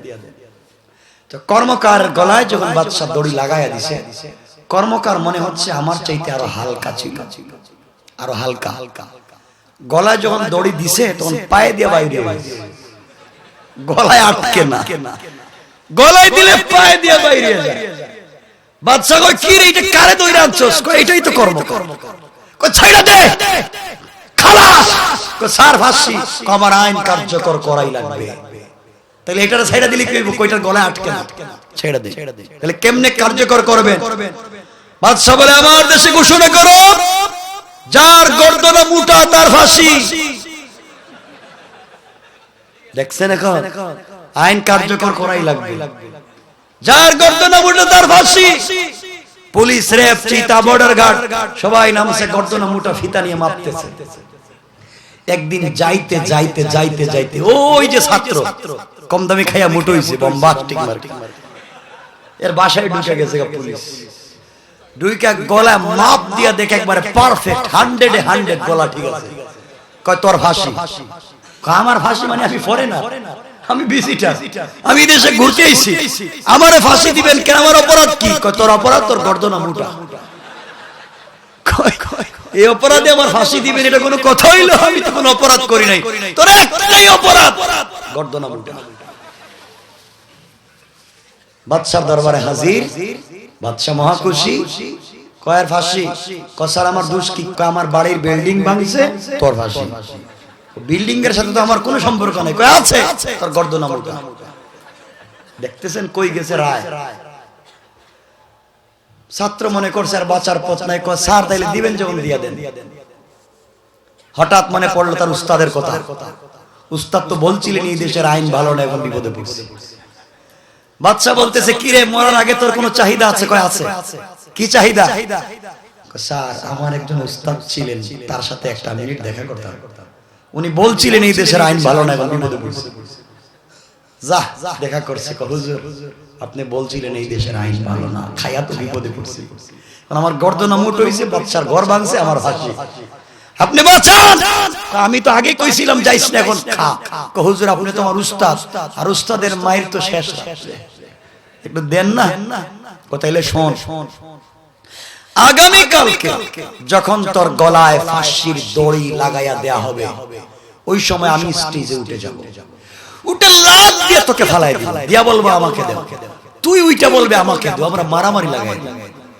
হুজুর মারামারি করতে করতে যদি টান দিয়ে মাইরে ফেলে আমারে, কই আমরা মারামারি লাগাই দিব, তুই বলবে আমারে দাও, আমি বলবি তোরে দাও, একসাথে মারা না। ঠিক আছে, ঠিক আছে। সকালবেলা যখন ছাত্রের গলায় দড়ি লাগাইয়া দেওয়া হচ্ছে, উস্তাদ স্টেজে উঠে বলছে লাফ দিয়ে ওরে ফেলায় আমারে দাও, ছাত্র ওইটা কয় আমারে দাও, দুজন লাগাইছে মারামারি। বাদশা কই কি রে, ফাঁসির দড়ি দিয়ে জুইলা মরবার জন্য এরা প্রতিযোগিতা করে কেন? মানুষ ভাগে আর এরা দেখি প্রতিযোগিতা করে, ব্যাপারটা কি? এই থামো, এক মিনিট দেখি কি হয়েছে। বাচ্চা বলতেছে বাবা কি হয়েছে, আপনি মারামারি করেন কেন? ওই ছেলেটারে ফাঁসি দিতে চাই। বাচ্চা আপনি বুঝবেন না, ওইটা কম বয়সী ছেলে, ছেড়ে দেন, আমার দিয়ে দেন। কারণটা? কারণ আপনি জানবেন? আমি জানতে চাই। কারণ হলো বাচ্চা, আগামী কালকে আমি গতকালকে রাত্রে ঘুমিয়ে গিয়েছিলাম, হঠাৎ করে গভীর রাত্রে আল্লাহ আমার কাছে টেলিফোন করেছে। আল্লাহ নাকি টেলিফোন করে, টেলিফোন করে কি কইছে? আল্লাহ টেলিফোন করে বলছেন তুমি একটা ফাঁসির দড়ি কিনে আনছো, এই দড়িতে ঝুলে যেই ব্যক্তি মরবে সে বিনা হিসাবে জান্নাত। আমি চিন্তা করলাম আমার এই ছাত্র মোটা তাজা হোক আরো খাক, জোয়ান মানুষ, আমার যেহেতু হায়াত কমে গেছে, বুড়ো হয়ে গেছে, মরার আগে সহজ জান্নাত পাইলাম, তো এই জন্য আমি মারামারি করতেছি, আমারে দিয়ে দেন। বাচ্চা কয় হ্যাঁ কি বললেন? আমার টাকায় দড়ি কিনে আনছি, আমার দেশে টাকা, আমার দেশে খাই, আমার টাকায় কিনা দড়িতে ঝুললা আমার আগে জান্নাতে যাইবা না? কাজ হয়ে গেছে। আল্লাহ বলেন ওয়া মাকারু ওয়া মাকারাল্লাহ কৌশলটা আমার। তুই বলছিলে মারবে এবং তুই মর। কথা বুঝতে পেরেছেন? এই জন্য আল্লাহর সাথে কৌশল করা যায় না। সুতরাং এখান থেকে যদি বাঁচতে হয়, পৃথিবীতে চলার পথে একজনকে নেতা মানতে হবে, যে নেতার কথা আমি বলেছি। আজকে যুবকেরা তো আল্লাহরে চিনে না, আল্লাহর পরিচয় ভুলে গেছে। যুবক, তোমাকে কিছু বললেই তুমি বলো ব্যস্ত। যুবক, আসো না মসজিদে, ব্যস্ত। যুবক, আসো না নামাজে, ব্যস্ত। যুবক, আসো না কোরআনের তাফসিরে, ব্যস্ত। আরে শোনো, তুমি যত ব্যস্ত দুনিয়া নিয়ে, তোমার চাইতে কোটি গুণ ব্যস্ত আজরাইল তোমাকে নিয়ে। কথা বলেন, ব্যস্ত। তোমাকে কিছু বললেই তুমি বলো ব্যস্ত, তোমাকে কিছু বললেই তুমি বলো ব্যস্ত, তুমি দুনিয়া নিয়ে ব্যস্ত, কিছু হলেই ব্যস্ত। শোনো যুবক, কিসের তুমি ব্যস্ত, কিসের ব্যস্ত? শোনো তাহলে শোনো। তুমি মনে করেছো আগামী কালকে চকরিয়া যাবা, কক্সেস বাজার চট্টগ্রাম গিয়ে বিজনেস করবা, কোটি কোটি টাকার বিজনেস হবে। রিয়াজউদ্দিন বাজারে তোমার বিজনেস আছে, টেরি বাজারে তোমার বিজনেস আছে, তোমার অনেক জায়গায় বিজনেস আছে। মনে রাখো যুবক, তোমাকে বলছি, সকাল বেলা গিয়ে কেশের বাক্স খুলেছো, টাকা গুনতে গিয়েছো। বিজনেস নাকি তোমার, টাকা নাকি তোমার, তুমি জানো না তোমার কেশের বাক্সের ভিতরে আজরাইল বসা। কথা বলো। তুমি বলছো টাকা তোমার, আজরাইল কেশের বাক্স থেকে আল্লাহকে বলছে, আল্লাহ আমসিক আও আত্রুক, ওকে ছেড়ে দিব না ধরবো। ও বলছে টাকা পয়সা নাকি তার। আল্লাহ বলে টাকায় হাত দেওয়ার আগে দাও। কথা বলেন, তো কিসের ব্যস্ত তুমি, কিসের ব্যস্ত? যুবক শুনো, তুমি না চৌধুরী, তুমি না শিল্পপতি, কারে কিসের তুমি চৌধুরী? আরে দুনিয়ার জমিনে চৌধুরী বাড়ির চৌধুরী বাড়ি থাকবে, চৌধুরী থাকবেন না। খান বাড়ির খান বাড়ি থাকবে, খান বাড়ি থাকবে না। খান বাড়ির খান বাড়ি থাকবে, খান সাহেব থাকবেন না। শিল্পপতির বাড়ির শিল্পপতির বাড়ি থাকবে, শিল্পপতি থাকবেন না। একদিন তোমার গাড়ি বাড়ি থাকবে, থাকবা না তুমি। কিসের ব্যস্ত তুমি, কিসের ব্যস্ত? যুবক, তোমাদেরকে মোটিভেট করব, অন্যদিকে আমি নিয়ে যাব আজকে। সংক্ষেপ কথা শোনো। এই কক্সেস বাজারের একজন বিশিষ্ট শিল্পপতি একটা বাড়ি বানিয়েছেন কক্সবাজারের সি বিচে। 3 তলা বাড়ি, একটা তলা স্বর্ণ দিয়া, আরেকটা তলা রৌপ্য দিয়া, আরেকটা তলা ডায়মন্ড দিয়ে বানাইছেন। ডিজাইন করা, স্টাইলিশ ডেকোরেশন করা। আমেরিকা থেকে টাইলস এনেছেন, কানাডা থেকে সিরামিক এনেছেন, আর বাতিগুলো আনছেন অস্ট্রেলিয়া থেকে। অনেক ডিজাইন করে বাড়ি বানিয়েছেন। কয়েক হাজার কোটি টাকা বাড়িতে খরচ হয়েছে। গোটা দুনিয়ার মানুষ এই বাড়ি দেখবার জন্য পাগল। বাড়ির কাজ যেদিন শেষ হয়ে গেল, ফিতা লাগানো হয়েছে, আগামী কালকে বাড়ি উদ্বোধন করা হবে। আমেরিকার প্রেসিডেন্টকে দাওয়াত করা হয়েছে, কানাডার প্রধানমন্ত্রীকে দাওয়াত করা হয়েছে, বাংলাদেশের প্রেসিডেন্ট প্রধানমন্ত্রীকে দাওয়াত করা হয়েছে। সবাই স্টেজে বসা, লক্ষ লক্ষ অডিয়েন্স সামনে বসা। আজ ফিতা কেটে বাড়ি উদ্বোধন করা হবে। আমরা দেখব বাড়িটা কেমন, ডিজাইনটা কেমন, ডেকোরেশন কেমন, লাইট কেমন, স্টাইলিশ কেমন, সব দেখব। পাবলিক তো বসা। এমন সময় একজন সঞ্চালক দাঁড়িয়ে বলেছেন, কক্সেস বাজারের যুবক, তুমি দাঁড়াও। কত টাকা দিয়ে বাড়ি বানিয়েছো, কত টাকা তোমার আছে, বিজনেসটা কি একটু দাঁড়ায়া বলো। আপনি দাঁড়িয়েছেন বক্তৃতা করার জন্য। আপনার হাতের ঘড়ির দাম 20 কোটি টাকা, আংটির পাথরের দাম 50 কোটি টাকা, গ্লাসের দাম 10 কোটি টাকা, পায়ের জুতার দাম 3 কোটি টাকা, বডির কাপড় 5 কোটি টাকা। তোমার দামি জিনিসের অভাব নাই। তুমি দাঁড়িয়েছো, বক্তৃতা করবে, সবার সামনে বাড়ি আমার, টাকা আমার, ডিজাইন করেছি আমি, মাইক হাতে নিয়ে বক্তৃতা শুরু করবে। তুমি জানো না তোমার মাইক্রোফোনের নিচে আজরাইল বসা। বুঝাইতে পারি কথা? বসা আজরাইল। আজরাইল আল্লাহকে বলছে, আল্লাহ আমসিকা ওয়াতরুক। ও বলছে বাড়ি নাকি তার, ও বলছে টাকা নাকি তার, সব নাকি তার। তুমি বলো ছাইরা দিব না ধরবো। আল্লাহ অক্সিজেন যে ছাড়ছে ওটা ভিতরে নিতে দিস না, থাপ্পড় দিয়ে ফালায়। কথা বলে, তো কিসের তুমি ব্যস্ত? আল্লাহ আফসোস করে বলছেন, ইয়া আইয়ুহাল ইনসান মা গাররাকা বিরাব্বিকাল কারীম, এই মানুষ তোর কি হয়েছে? আমার মতো মহান রব থেকে কে তোকে ধোঁকা দিল? আল্লাযী খালাকাকা, অথচ বানিয়েছি তোকে আমি আল্লাহ। শোনো যুবক, বাংলাদেশের একজন বড় গায়ক, 80 দশকের গায়ক, নাম ছিল ফিরোজ শাহী, যার গান শুনলে যুবক যুবতীরা নাকি পাগল উন্মাদ হয়ে যায়। এই ফিরোজ শাহী একবার গিয়েছিলেন ঢাকার গাজীপুরের চৌরাস্তায়, গান করার জন্য গিয়েছিলেন। ফিরোজ শাহীর মনে, আমি আজকে গাজীপুর যাব, গাজীপুর বাসীকে নাচাবো, আমি নাচবো, যুবক যুবতীকে নাচাবো, আমি উন্মাদ হব, লক্ষ লক্ষ যুবক যুবতীকে উন্মাদ করব। গিয়েছিল তো ফিরোজ শাহী গাজীপুরে, স্টেজে উঠেছে, যুবক যুবতীর করতালির অভাব নাই। ফিরোজ শাহী আসছে, লাইট অফ হয়ে যাবে, উন্মাদ আর পাগল হয়ে নাচানাচি করব। ফিরোজ শাহী স্টেজে উঠে মাইক্রোফোন হাতে নিয়ে গানের টান দিয়ে বলেছে, 1 মিনিটের নাই বয়সা। গানে টান দিছে, সে জানতো না তার মাইক্রোফোনের নিচে আজরাইল বসা। আজরাইল বলে, আল্লাহ ও বলছে 1 মিনিটের নাই ভরসা, তুমি বলো ছাইরা দিব না ধরবো। আল্লাহ কই অক্সিজেনটা তো বাইর করছে, ভিতরে নিতে দিস না, জায়গায় দাঁড় করায়া দে। শেষ শেষ ফিরোজ শাহী, নাচা বন্ধ, গাওয়া বন্ধ। তো তুমি কিসের ব্যস্ত? তোমাকে তো খুঁজতেছে আজরাইল। কথা বলেন, ব্যস্ত তুমি যুবক। যুবক শোনো, তোমাকে বলতেছি, কষ্ট হচ্ছে আমার কথায়? শোনো, খুব লম্বা কথা না, বন্ধু বানাতে পারো না। বন্ধুর পরিচয় কখন? বিপদে। বন্ধুর পরিচয় বিপদে না? বন্ধুর পরিচয় কখন পাই? বিপদের সময় যে থাকে সে অরিজিনাল বন্ধু। আর যুবক, যুবকেরা তো আজকে প্রেম করে, গার্লফ্রেন্ড আর বয়ফ্রেন্ড। ঠিক বললাম না? এটাও কই ঠিক? এদের নিয়ত ভালো না রে, সব ঠিক কইতেছে। এটা ঠিক হইলো কেউ? এটা তো খারাপ কাজ। শোনো তাইলে, শোনা কি বুঝাইয়া দেই, শোনো। বাবা তোমাকে বলছি, মুরব্বী বাবা, আপনার দাড়ি না সাদা হয়ে গেছে, আপনার চামড়া না ঢিলা হয়ে গেছে, আগের মতো খেতে পারেন না, আগের মতো আর দাঁড়াতে পারেন না, কিন্তু লজ্জা হয় না? আজানের সময় আপনি মসজিদে যান না, চায়ের দোকানে বসে আপনি টেলিভিশনে বসেন। কথা বলেন।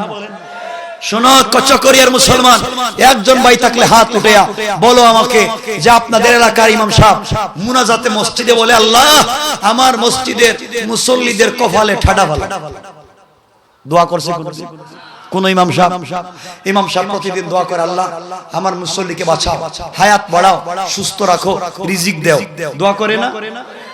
যে ইমাম প্রত্যেক দিন কমপক্ষে 5-6 বার নিজের মসজিদের মুসল্লিদের জন্য নির্বেজাল দোয়া করে, কেমন করে নিমক হারামের মতো এই মুসল্লিরা মসজিদ থেকে বাইরে হয়ে নামাজ পড়ে চায়ের দোকানে গিয়ে ইমামের সমালোচনা করে। ঠিক বললাম না? লজ্জার কথা, লজ্জা। কার কাছে বলবো কথা বলা? শোনো মুসলমান, আজকে একজন বন্ধুর কথা বলছি। বন্ধুর পরিচয় বিপদে। বন্ধুর পরিচয় কখন? তুমি গার্লফ্রেন্ড, তুমি যার সাথে প্রেম করেছো না, তার চামড়া অনেক দামি, বিউটিফুল, ডিজাইন করা, অনেক সুন্দর চামড়া। এই চামড়া দেখে মেয়ের প্রেমে পাগল হয়ে গেছো। আরে যুবক, জানো না, ভুল জায়গায় প্রেম করেছো। যেই মেয়েটার চামড়া দেখেছো ডিজাইন, স্টাইলিশ, অনেক সুন্দর, তা দেখে প্রেমে পড়ে গিয়েছো। তুমি জানো না এই মেয়েটা মরে যাওয়ার 72 ঘন্টার ভিতরে এই চামড়া থেকে বের হবে পোকা। পোকা। ঠিক বললাম না? পোকা। ভুল জায়গায় প্রেম করেছো। যুবক, ও যুবক শুনো, তুমি প্রেম যার সাথে করো তার সাথে পার্সোনালিটি বজায় রেখে নিভৃতে, অন্ধকারে, একাকিত্বে পার্সোনাল ভাবে কথা বলতে চায়, দেখা করতে চায়। এজন্য চারুকলা ইনস্টিটিউটে, রমনা বটমূলে, টিএসসি চত্বরে আর পার্কের কাছের গুড়ায় গুড়ায়, সি বিচের কর্নারে কর্নারে বৈশা বৈশা একজন আরেকজনের সঙ্গে শুধু কথাই বলে, কথা বলে শেষ হয় না। ও তাকে ছাড়া ভাল লাগে না, ওকে ছাড়া ভাল লাগে না। রাত্র গভীর হয়ে যায়, মা ঘুমিয়ে যায়, বাবা ঘুমিয়ে যায়, ছেলে আর মেয়ে ঘুমায় না, ওরা চলে যায় ছাদের উপরে, সিঁড়ির নিচে বাঁশঝাড়ের চিপায়, কম্বলের ভিতরে হেডফোন কানে লাগায়, ব্লুটুথ লাগায়, সারা রাত কথা বলে, কথা শেষ হয় না। কথা বলে, প্রেম করেছো না, কথা শেষ হয় না। যুবক শুনো, কথা বলতে বলতে তোমার কথা শেষ হয় না, রাত শেষ তো তোমার কথা শেষ না, ভুল জায়গায় প্রেম করেছো। আরে ভাই, তুমি এত প্রেম করে ফেলেছো, আজকে তুমি মরে যাও, কসম আল্লাহ পাকের জাতের, তুমি বিপদে পড়ে মরে গিয়া কবরে গিয়া দেখো, তোমার কবরে তোমার মা যাবে না, তোমার কবরে তোমার বাবা যাবে না, তোমার কবরে তোমার ভাই যাবে না, তোমার কবরে তোমার স্ত্রী, তোমার সন্তান যাবে না, তোমার কবরে তোমার গার্লফ্রেন্ড আর বয়ফ্রেন্ড যাবে না। কবরে যদি বিপদে পড়ে যাও, একা থাকবা, একা। জমিনে যা রাইখা গেছে সম্পদ, সন্তান এগুলো নিয়ে মারামারি করে কোর্টে যাবে, কবরে তোমার খবর নাই। ঠিক বললাম না? কিসের সম্পদ, কিসের দুনিয়া? কেউ তোমারে চিনে না, কেউ তোমারে জানতে চায় না, কেউ তোমারে বুঝতে চায় না। কিসের সম্পর্ক? আল্লাহ বলেছেন, গোলাম তুই ভুল জায়গায় প্রেম করলে সারা রাত্র ঘুমাস না। আরে গোলাম, বুঝলে না রে, আমিও ঘুমাই না, আমিও ঘুমাই না, আমিও প্রেম করেছি। কে বলছেন? কথা বলেন না কেন? সবাই বলেন, কে বলছেন? আল্লাহ। তাহলে শোনো, আল্লাহ বলছেন, গোলাম শোন, আসমান আমি বানাইছি কোন, আসমান হয়ে গেছে ফায়াকুন, জমিনকে বলছি কোন, হয়ে গেছে আরশ, কুরসি, লৌহ, কলম, জিন্নাত, সবাইকে বলছি কোন, সব হয়ে গেছে ফায়াকুন। হাত দিয়ে বানাই নাই, গোলাম তোকে বানাইছি আমার হাত দিয়া। সুবহানাল্লাহ বলেন না? তোর প্রতি আমার দিলের আলাদা টান। ও গোলাম, তুই জানিস না, তুই জানিস না আমি তোকে কতটুকু ভালোবাসি। আমি ঘুমাই না তোর কারণে। কত লোক আমাকে এই চকরিয়ার মুসলমান, কত লোক প্রতিদিন আল্লাহকে টেলিফোন করে 5 বার, কত লোক আল্লাহকে টেলিফোন করে 5 বার, কেউ আওয়াবিন, কেউ চাষ, কেউ তাহাজ্জুদের নামাজ পড়ে আল্লাহকে টেলিফোন দেয় কথা বলার জন্য। আল্লাহকে বন্ধ করতেন টেলিফোন, তোর নাম্বার ব্লক লিস্টে রাইখা দিলাম, তোর সাথে কথা বলবো না। কথা বলে আল্লাহ বলে, তোর নাম্বার ব্লক লিস্টে, তোর সাথে কথা বলবো না। তুই নামাজ পড়স সুদ খাস, তুই নামাজ পড়স ঘুষ খাস, তুই নামাজ পড়স মিথ্যা কথা বলিস, তোর নামাজের দরকার নাই। যা ফাওয়াই লুল্লিল মুসাল্লিন, নামাজ নিয়ে ভাগ। তুই টেলিফোন দিবে, তোর নাম্বার ব্লক লিস্টে। আমি আল্লাহ কথা বলি না, কিন্তু আল্লাহর কাছে যখন আসমান বলে ইদা সামাউন শাক্কাত, আল্লাহ আসমানকে ভেঙে দিব। জমিন বলে ইদা জুলজিলাতিল আরদু জিলজালাহা, আল্লাহ কি জমিন ভেঙে দিব। ইসরাফিল সিংহায় কি ফুঁক দিব। আল্লাহ কয়, না রে দিস না। তোমরা মনে করতেছো পাবলিক খারাপ, আমাকে চিনে না। আমি তো এই দুনিয়ার কয়েকটা যুবক আর যুবতীর প্রেমে পাগল, যার বডিতে যৌবন আছে, যার বডিতে পাওয়ার আছে, চাইলে রাত্রিবেলা জেনা করতে পারে, মদের বারে যাইতে পারে, ফেন্সিডিল ইয়াবা খাইতে পারে, জেনা করতে পারে। ওগুলা না করে যেই যুবক গভীর রাত্রে তাহাজ্জুদের সময় ঠান্ডা পানি দিয়ে ওযু করে তাহাজ্জুদের সিজদায় পড়ে বলে সুবহান আল্লাহ, বলেন আল্লাহু আরশ ইস্তাওয়া, আমি তো আরশে আজিমে থাকি। গোলাম যখন বলে সুবহান, আমি আরশে আজিমে থাকি না, মিন হাবলিল ওয়ারিদ, তার গলার রগের চাইতে কাছে পৌঁছে যাই, কাছে। কেন সে আল্লাহরে চিনো না? কেমনে বোঝাই তোমার আল্লাহ তোমারে কত ভালোবাসে? রাত তো শেষ হয়ে যাবে, হার্ট অ্যাটাক করে মরে যাইবা, এ আল্লাহরে চিনলা না, বন্ধু ভুল জায়গা বানাইছো। আল্লাহ বলেন, গোলাম ঘুমাই না। যখন গোলাম সাজদায় পড়ে বলে সুবহান, আল্লাহ ফেরেশতাদেরকে বলেন, কি রে তোমরা না বানাইস, বলছিল ওরে বানায়া লাভ নাই, আতাজালু ফিহা মান ইউফসিদু ফিহা ওয়া ইয়াসফিকুদ দিমা, তোমরা না বলছিল ওরা মারামারি করবে, ওয়া নাহনু নুসাব্বিহু বিহামদিকা ওয়া নুকদ্দিসু লাক, তোমাদেরকে বানাইলাম না কেন? আমি বলছিলাম, ক্বালা ইন্নী আ'লামু মা লা তা'লামুন, আমি জানি কেন বানাইছি। ফেরেশতা গোলাম গভীর রাতে সাজদায় পড়ে কি বলছে? আল্লাহ ও বলছে সুবহান। কেন?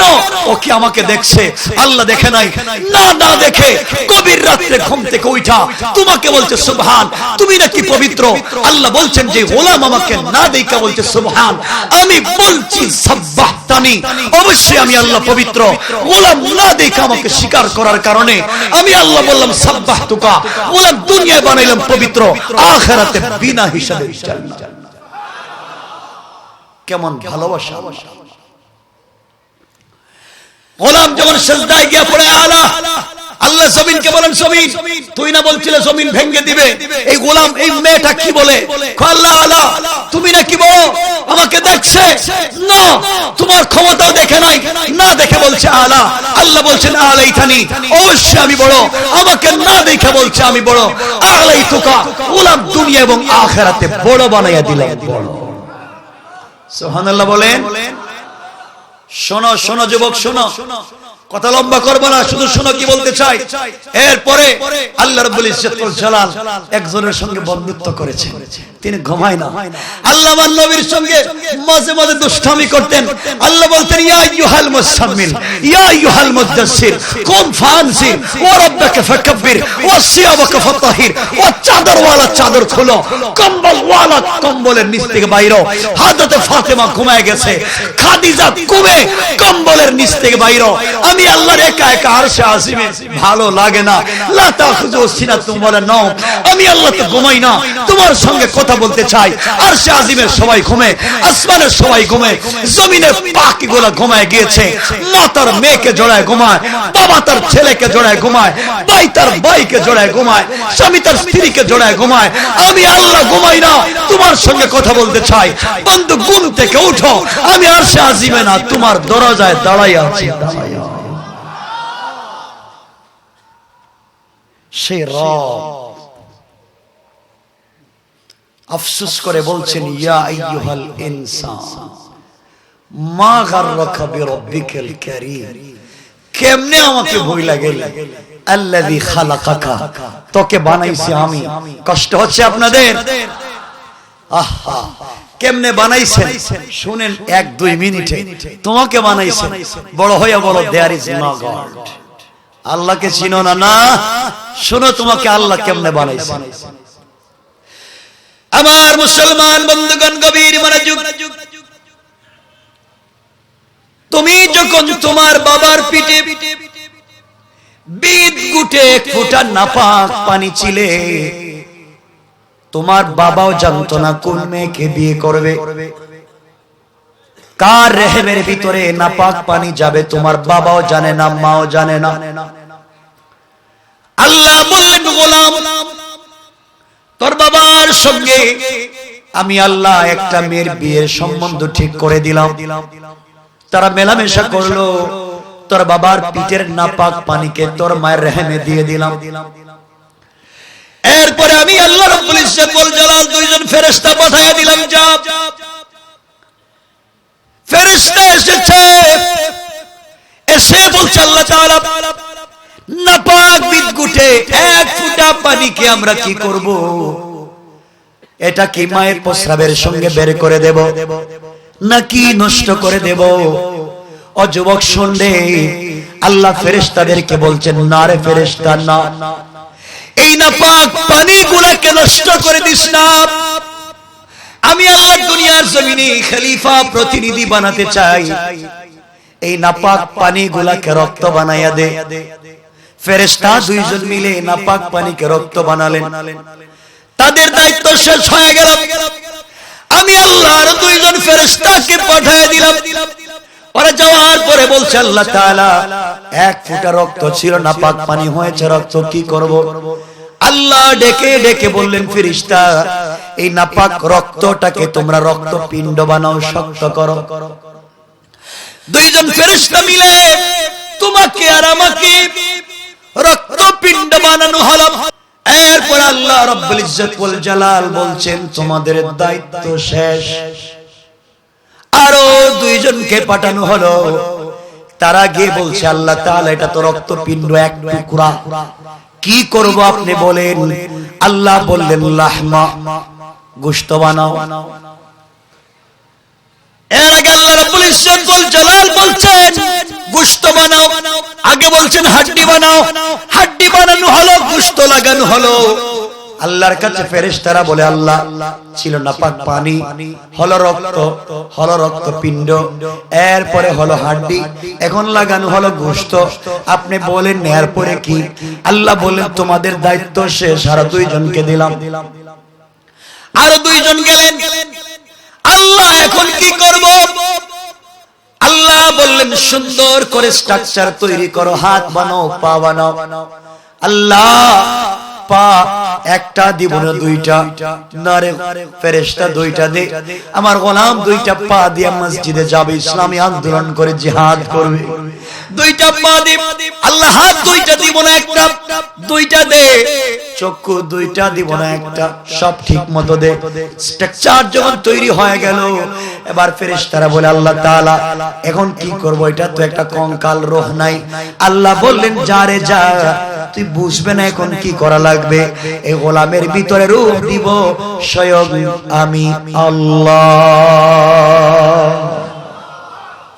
কি প্রক্রিয়ায় তোমাকে বানানো হইলো, আর তুমি নাকি আল্লাহর চিনো। আমার বন্ধুগণ, আল্লাহ রাব্বুল ইজ্জত ওয়াল জালাল নিজে যখন রূহ দিলেন, মায়ের পেটের ভিতরে সন্তান নড়াচড়া করে, মা জানে না তার সন্তানের মুখ কোন দিকে, পা কোন দিকে জানে না, খাবার কি দিতে হবে জানে না। এবার ফেরেশতারা বলেন আল্লাহ তাআলা বাচ্চা মায়ের পেটের ভিতরে জিন্দা, খাবারের ব্যবস্থা করা লাগবে। আল্লাহ রাব্বুল ইজ্জত ওয়াল জালাল বললেন ফেরেশতা জানিস না, এই বাচ্চাটাকে মায়ের পেটে দেওয়ার আগে আমি আল্লাহ এই সন্তানের খাবারের ব্যবস্থা মায়ের পেটে করে দিয়েছি। কোন সুবহানাল্লাহ। আল্লাহ খাবারের ব্যবস্থা কেমনে করলেন সবাই জানেন। সন্তান পেটের ভিতরে বড় হয়ে গেছে, ডেলিভারির টাইম চলে এসেছে। সংক্ষেপ করে বললাম, ফেরেশতারা বলছেন আল্লাহ তাআলা সন্তান আসার রাস্তাটা অনেক ছোট, আসতে পারবে না। আল্লাহ বলছেন জানিস না, আমি দুইজন ফেরেশতা পাঠায়া দিয়েছি, ওরা রাস্তাকে পিচ্ছিল করে বড় করে দিবে, বাচ্চাটাকে আসবার সুযোগ করে দিবে। এমন সময় সন্তানের মাথা থাকে মায়ের বুকের দিকে, পা থাকে মায়ের জরায়ুর মুখের দিকে। সন্তান পৃথিবীতে আসতে চায় না। এমন সময় সন্তান তার মাথা দিয়া মায়ের কলিজায় সজোরে আঘাত করে। এত জোরে সন্তান মায়ের কলিজায় আঘাত করে মায়ের পানি ভেঙে যায়। এই জন্য ডাক্তারেরা বলে মহিলার পানি ভেঙে গেছে, বাচ্চা শুকনায় পড়ে গেছে, যে কোনো একজনকে বাঁচানো যাবে, দুইজনকে বাঁচানো যাবে না। আল্লাহ রাব্বুল ইজ্জত ওয়াল জালাল ফেরেশতা পাঠায়া দেয়, সন্তানকে যখন ঘুরাইয়া দেয় মাথাটা জরায়ুর মুখের দিকে করে দেয়, পাটাকে যখন মুখের দিকে করে দেয়, মেডিকেল সায়েন্স বলে মায়ের কলিজার মধ্যে ছোট্ট একটা কালো দাগ। কেন?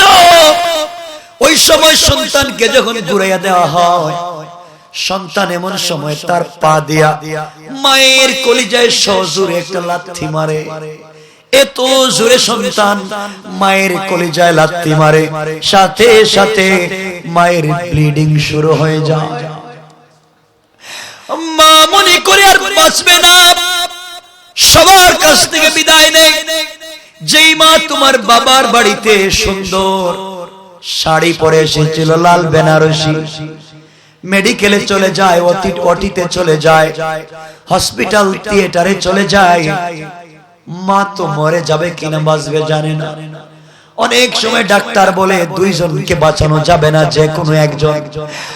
মা ডাক্তারের কানে কানে বলে ডাক্তার, জীবনে অনেক দিন পৃথিবীতে বেঁচেছি, বসবাস করেছি, আমার বাঁচার ইচ্ছা নাই, তুমি প্রয়োজন বোধে আমাকে মেরে ফেলো, এরপরে হলেও আমার সন্তানটাকে সহি সালামতে দুনিয়ায় নিয়ে আসো। মা ছোট্ট ছোট্ট বাচ্চাদের গলা জড়ায় কান্না করে বলে বাবা মরে গেলে মাফ করে দিবে। কোনদিন মা বলতে পারবে না। তুমি আর আমি তো মায়ের গলা জড়ায় কান্না করে বলেছিলে মা রে মা, ও মা তুমি মরে গেলে কে আমাকে খাওয়াবে, আদর করবে, ঘুম পাড়াবে, গোসল করাবে? মা তুমি ছাড়া যে আমার কেউ নাই। মা যখন ব্লাড যেতে যেতে সন্তানকে দুনিয়ায় ভূমিষ্ঠ করে মা অজ্ঞান, এমন সময় তোমাকে আমাকে কাপড় দিয়ে পেঁচায়া সে অজ্ঞান মায়ের সামনে তুলে ধরে বলে, দেখ তোর কি হয়েছে। মা কষ্ট করে চক্ষু খুলে চাঁদ মুখের দিকে তাকায়া 10 মাস 10 দিন ডেলিভারির কষ্ট, 10 মাস 10 দিন পেটে ধরার কষ্ট আর ডেলিভারির কষ্ট ভুলে গিয়া আল্লাহকে ডাক দিয়ে বলে, আল্লাহ তাআলা আমার কলিজার টুকরা সন্তানকে বড় বানাইয়া দাও। সংক্ষেপ করে বলি রে মুসলমান, এমন সময় সন্তান পৃথিবীতে আসছে, ফেরেশতারা বলে, আল্লাহ তাআলা এই বাচ্চা এখন দুনিয়ার কি খাবে, খাবার কোথায়? আল্লাহ বললেন, ফেরেশতা জানিস না, এই বাচ্চাকে দুনিয়ায় পাঠাবার 7-8 মাস আগে আমি আল্লাহ তার মায়ের বুকের স্তনে তার জন্য খাবারের ব্যবস্থা করে রেখেছি। কোন সুবহানাল্লাহ। আয় আল্লাহ, সন্তান ঠান্ডা দিনে জন্ম নিয়েছে, মায়ের বুকের দুধ তো ঠান্ডা, মরে যাবে। আল্লাহ বলছেন, না রে না, ঠান্ডার দিনে বাচ্চা এসেছে, আমি আল্লাহ আমার কুদরত থেকে মায়ের স্তনের দুধকে গরম রেখেছি। কোন সুবহানাল্লাহ। রবকে চিনো। এরপরে ফেরেশতারা বলছে, আল্লাহ তাআলা মায়ের স্তনের বুটা ধরে বাচ্চা যদি ঠুট লাগায়া টান দেয়, বেশি দুধ চলে যাবে, গলা আটকে তো মরে যাবে। কেমনে কি? আল্লাহ বলেন, ফেরেশতা জানিস না, আমি আল্লাহকে চিনতে পারলি না? শুন ফেরেশতা, আমি আল্লাহ জানি ওই বাচ্চা টান দিলে গলা ধরে যাবে, এই জন্য আমি আল্লাহ আমার কুদরত থেকে মায়ের স্তনের বোটায় 32টা ছিদ্র করে রেখে দিয়েছি। সুবহানাল্লাহ, জোরে আওয়াজ করে পড়েন। রব তার নাম। এরপর আল্লাহ বলেন, সন্তান বড় হইল। সংক্ষেপ, কষ্ট হচ্ছে আপনাদের? 11:30, আমি লম্বা করব না আপনাদের জন্য। আমার বন্ধুগণ, সন্তান বড় হচ্ছে, এবার সন্তানের মা কেউ বলে খুলে নেই, আমাকে আম্মু বল, বাবা বলে আমাকে আব্বু বলে ডাক দে, দাদা বলে আমাকে দাদু বল। আল্লাহ কয়, কি রে, পানি থেকে মানুষ বানাইছি, তোরে পালতে গিয়ে কত ফেরেশতা পিছনে লাগাইছি, দেখি তো আমারে চিনে না। কাম্মা আব্বা, আল্লাহ বলে, যা ডাক, মন যা চায় ডাক, একদিন তো আমাকে ডাকবে, তো আমার কলিজা ঠান্ডা হয়ে যাবে। আল্লাহু আকবার। এই গোলামের বাচ্চা যখন বড় হইয়া স্কুলে যায়, স্কুলে গিয়ে বই পড়ে, আল্লাহ বলেন, কি পড়িস? There is no God. আল্লাহ বলতে কিচ্ছু নাই, আল্লাহ কই নিমক হারাম। এত কষ্ট করে মোটিভেট করে তোকে নিয়ে আসলাম আমি দুনিয়া, আজকে আমাকে চিনলে না, নিমক হারাম, যা তোকে খাওয়াবো, তোকে পালবো, দেখি একদিন আমাকে ডাক দিস। আমার নাম তো আজিজুল গফফার, আমি তোকে মাফ করার ওয়াদা দিলাম। ওয়াদা। সুবহানাল্লাহ বলেন না, বলেন না। শোনো, তাইলে আল্লাহর পরিচয় দিয়ে শেষ করে দিব। আল্লাহ, আল্লাহু ওয়ালিয়ুল লাযিনা আমানু, আল্লাহকে বানাও ওলি মিনাজ যুলুমাতি ইলা নূর। আল্লাহ তো অন্ধকার থেকে আলোর দিকে নিয়ে যাবে। আরে আল্লাহর চিনো না, আল্লাহ তো বিপদের বন্ধু। আল্লাহ বলছেন, বন্ধু আমারে বানা, কবরে কেউ নেই আমি থাকবো, মিজানে কেউ নেই আমি থাকবো, পুল সিরাতে কেউ নেই আমি থাকবো, তোর সওয়াব নাই, আমাকে চিন, আমি তোকে জান্নাত দিব। জান্নাত যাই সামনের দিকে। হানাফি মাযহাবের বড় ইমাম আল্লামা ইমাম আবু বকর জাসসাস আহকামুল কোরআন বিল জাসসাসে তারিখে ইবনে জারির তাবারির রওয়ায়াত দিয়ে একটা ঘটনা নিয়ে এসেছেন, সংক্ষেপ 1 মিনিটে। কষ্ট হচ্ছে আপনাদের ভাই? লম্বা করব না, আগেই বলছি, শুনেন। লেখছেন কিতাবওয়ালারা লিখে, বনি ইসরাইল এক মহিলা, কোন জায়গায় কথা বলেন না, বনি ইসরাইল এক মহিলা প্রতিদিন 100-200 যুবকের সঙ্গে জিনা করে। চরিত্র খুব ভালো না খারাপ? সবাই বললেন না, খারাপ। টাকার বিনিময়ে 100-200 ছেলের সঙ্গে জিনা করে, টাকার বিনিময়ে যে কারো সামনে কাপড় খুলতে তার লজ্জা না। এই মেয়েটা একদিন রাত্রবেলা জিনা করে, সকালবেলা চলে যাচ্ছে তার বাড়িতে, যার কাপড় খুলতে লজ্জা নাই, 100-200 ছেলের সঙ্গে জিনা করে। রাস্তায় যাওয়ার পরে দেখে আল্লাহর একটা নাপাক সৃষ্টি কুকুর, কুত্তা রাস্তায় বৈশা কাঁদতেছে, জিহ্বা বের করে পানি পায় না, কূপের নিচে পানি। মেয়েটা চিন্তা করে কত যুবকের সামনে টাকার বিনিময়ে তো জামা কাপড় খুললাম, চরিত্র নষ্ট করলাম টাকার বিনিময়ে। আজকে আল্লাহর একটা কুত্তা সৃষ্টি পানি পানি করতে পারে না, যুবকদের জন্য চরিত্র নষ্ট করলাম কাপড় খুলে, কুকুরের জন্য আজকে ওড়না খুলে মানবতা দেখায়। মেয়েটা টান দিয়ে ওড়না খুলেছে, জুতায় বেঁধে কূপে ছেড়ে দিয়েছে। এক জুতা পানি এনে খাওয়াইয়া দিয়েছে কুকুরকে। কুকুর পানি পান করে আসমানের দিকে তাকায় আছে। আল্লাহ বলছেন, এই চরিত্রহীন জালেম জালেম নারী, তুই শোন, জিনাকার, প্রতিদিন তো তুই কাপড় খুলে জিনা করে চরিত্র নষ্ট করলে, আর আজকে ওড়না খুলে আমার একটা কুত্তা সৃষ্টির জিন্দেগি বাঁচায়া দিলে, যা আমি আল্লাহ তোর উপরে খুশি, তোর জিন্দেগির কোনো মা। তার নাম তো আজিজুল গফফার, মাফ।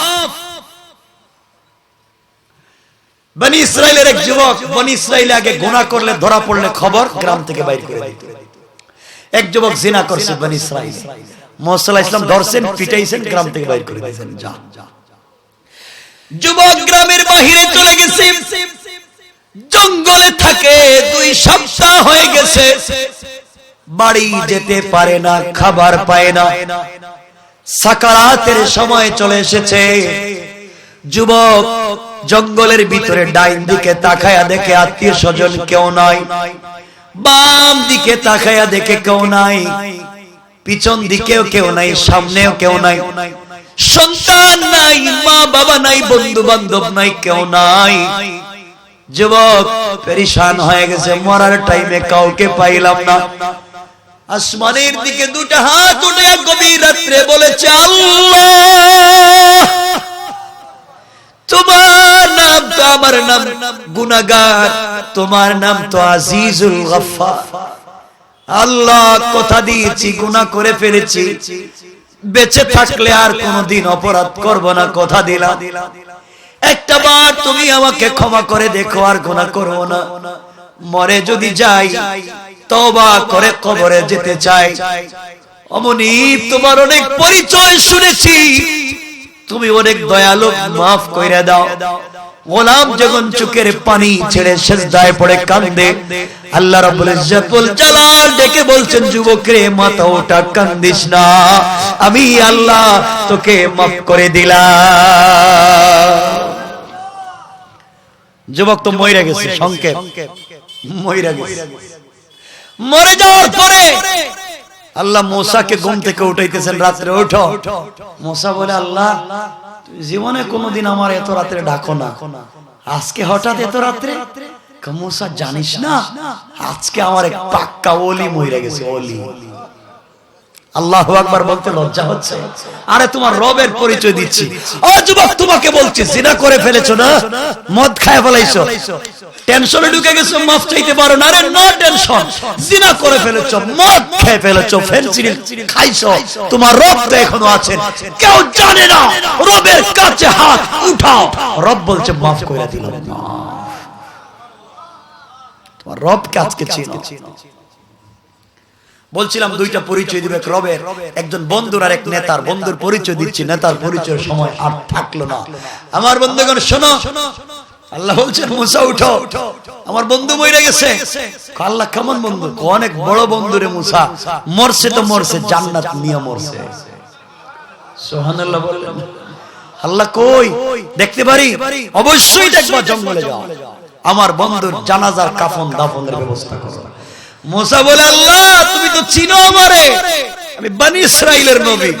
বনি ইসরাইল বাকিতে বিশ্বাস করে না, যা পায় নগদ। আগে তুমি বলো, তোমার এই বন্ধুর জানাজায় গেলে লাভ কি? নগদ দাও, নগদ। সুবহানাল্লাহ বলবেন। আল্লাহ জোশে উঠে গেছেন, বলছেন, মুসা যাও, যারা আমার বন্ধুর জানাজায় হাজির সবগুলারে মাফ মাফ। মুসা তো বনি ইসরাইল উঠাইছেন, ওঠো, যাও জানাজায় মাফ। পাগলের মতো বনি ইসরাইল উঠছে, গেছে তো জানাজায়, ওখানে জঙ্গলে গিয়ে দেখে, বা ওর তো জিনাকার যুবক, গ্রাম থেকে 2 সপ্তাহে বাইর করে দিয়েছে। মুসা, আর কত দুষ্টামি করবে? আর কোথাও আমাদেরকে এইভাবে ঘুরাইবা? ময়দানে তিহে জিন্দেগি কাটাইয়া ঘুরাইছো, আবার এখনো ঘুরাইতেছো। এই যুবকটারে মাইরা পিটাইয়া গ্রাম থেকে 2 সপ্তাহে বাইর করে দিলাম, আর তুমি বলছো যুবকটা নাকি আল্লাহর বন্ধু। তোমার এই পাগলামি বন্ধ করো, নাইলে গেলাম। মুসা তো চোখের পানি ছাড়া দিয়েছেন, আল্লাহ তুমি না আমাকে এত লজ্জা দাও, আর ভাল লাগে না। আল্লাহ বলছেন মুসা জানিস না যুবক তোমাদের কাছে জিনাকার গোলাম, তুই জানিস ও হচ্ছে বান্দা আর আমি হচ্ছে মাবুদে মেহেরবান। গোলাম গভীর রাতে তওবা করছে তো করছে, তওবা করতে করতে বান্দার থাকে নাই, বন্ধু হয়ে গেছে। বন্ধু বন্ধু মাফ, তার নাম রব। চিনলা না সেই রবকে? শোনো, এই জন্য বন্ধুত্ব করবা কার সাথে? সবাই বলেন। তাহলে 1 মিনিটে বন্ধুর পরিচয় সংক্ষেপ করে দিলাম। এক দেশে এক জমিদার ছিল, জমিদারের এক ছেলে ছিল শাহজাদা। শাহজাদা বিয়ে করছে সুন্দর একটা মেয়ে। জমিদারের ছেলের বউ রাস্তা দিয়ে হাঁটতেছে, সুন্দর ডিজাইন করা কাপড় পরে, আরেক ছেঁড়া কাপড় পরে, ছেঁড়া কাপড়, ছেঁড়া লুঙ্গি, ছেঁড়া জুতা, উস্কো কুস্কো চুল। একটা ভিখারি ভিক্ষুক বৃদ্ধ লোক কাদামাটির রাস্তা দিয়ে হাঁটতেছে আল্লাহর নামের জিকির কইরা। সুবহানাল্লাহ। হাঁটতে হাঁটতে রাস্তায় পিচ্ছিল রাস্তা পড়ে গেছে, কাদামাটি গিয়া পড়ছে শাহজাদার বউর শরীরে। স্ত্রী তো তেলে বেগুনে জ্বলে উঠছে, কেউ নাই আমাকে ভালোবাসার, কেউ নাই। আমার স্বামী কোথায়? এক ভিক্ষুকের পায়ের নাপাক মাটি আর কাদা আমার বডিতে লাগা গেল, কেউ নাই আমাকে দেখবার। এই কথা শুনা তার স্বামী ঘর থেকে বাইরে আসছে। স্ত্রীর পাগল যুবক ঘর থেকে বের হয়ে আইসা হাত লাগায়া আচ্ছা মতো চোরার থাপ্পড় লাগাই দিছে ভিখারিকে। তুই কেমনে আমার স্ত্রীর শরীরে কাদামাটি লাগাই? ভিখারি মায়ের খায়া 2টা হাত উপর দিকে উঠায় দিছে। আরে আল্লাহ বলেন না আল্লাহু আকবার। বলছে আল্লাহ এই মেয়েটাকে তার স্বামী ভালোবাসে, ভালোবাসার প্রতিদান দিতে আমাকে আইসা মারলো। তাকে সে ভালোবাসে, ডাক দিতেই হাজির হয়ে গেছে, আমাকে মারছে। তুমিও নাকি আমাকে ভালোবাসো? আমি আজকে তোমার ভালোবাসার প্রতিদান দেখতে চাই। আল্লাহ তুমিও নাকি আমাকে ভালোবাসো?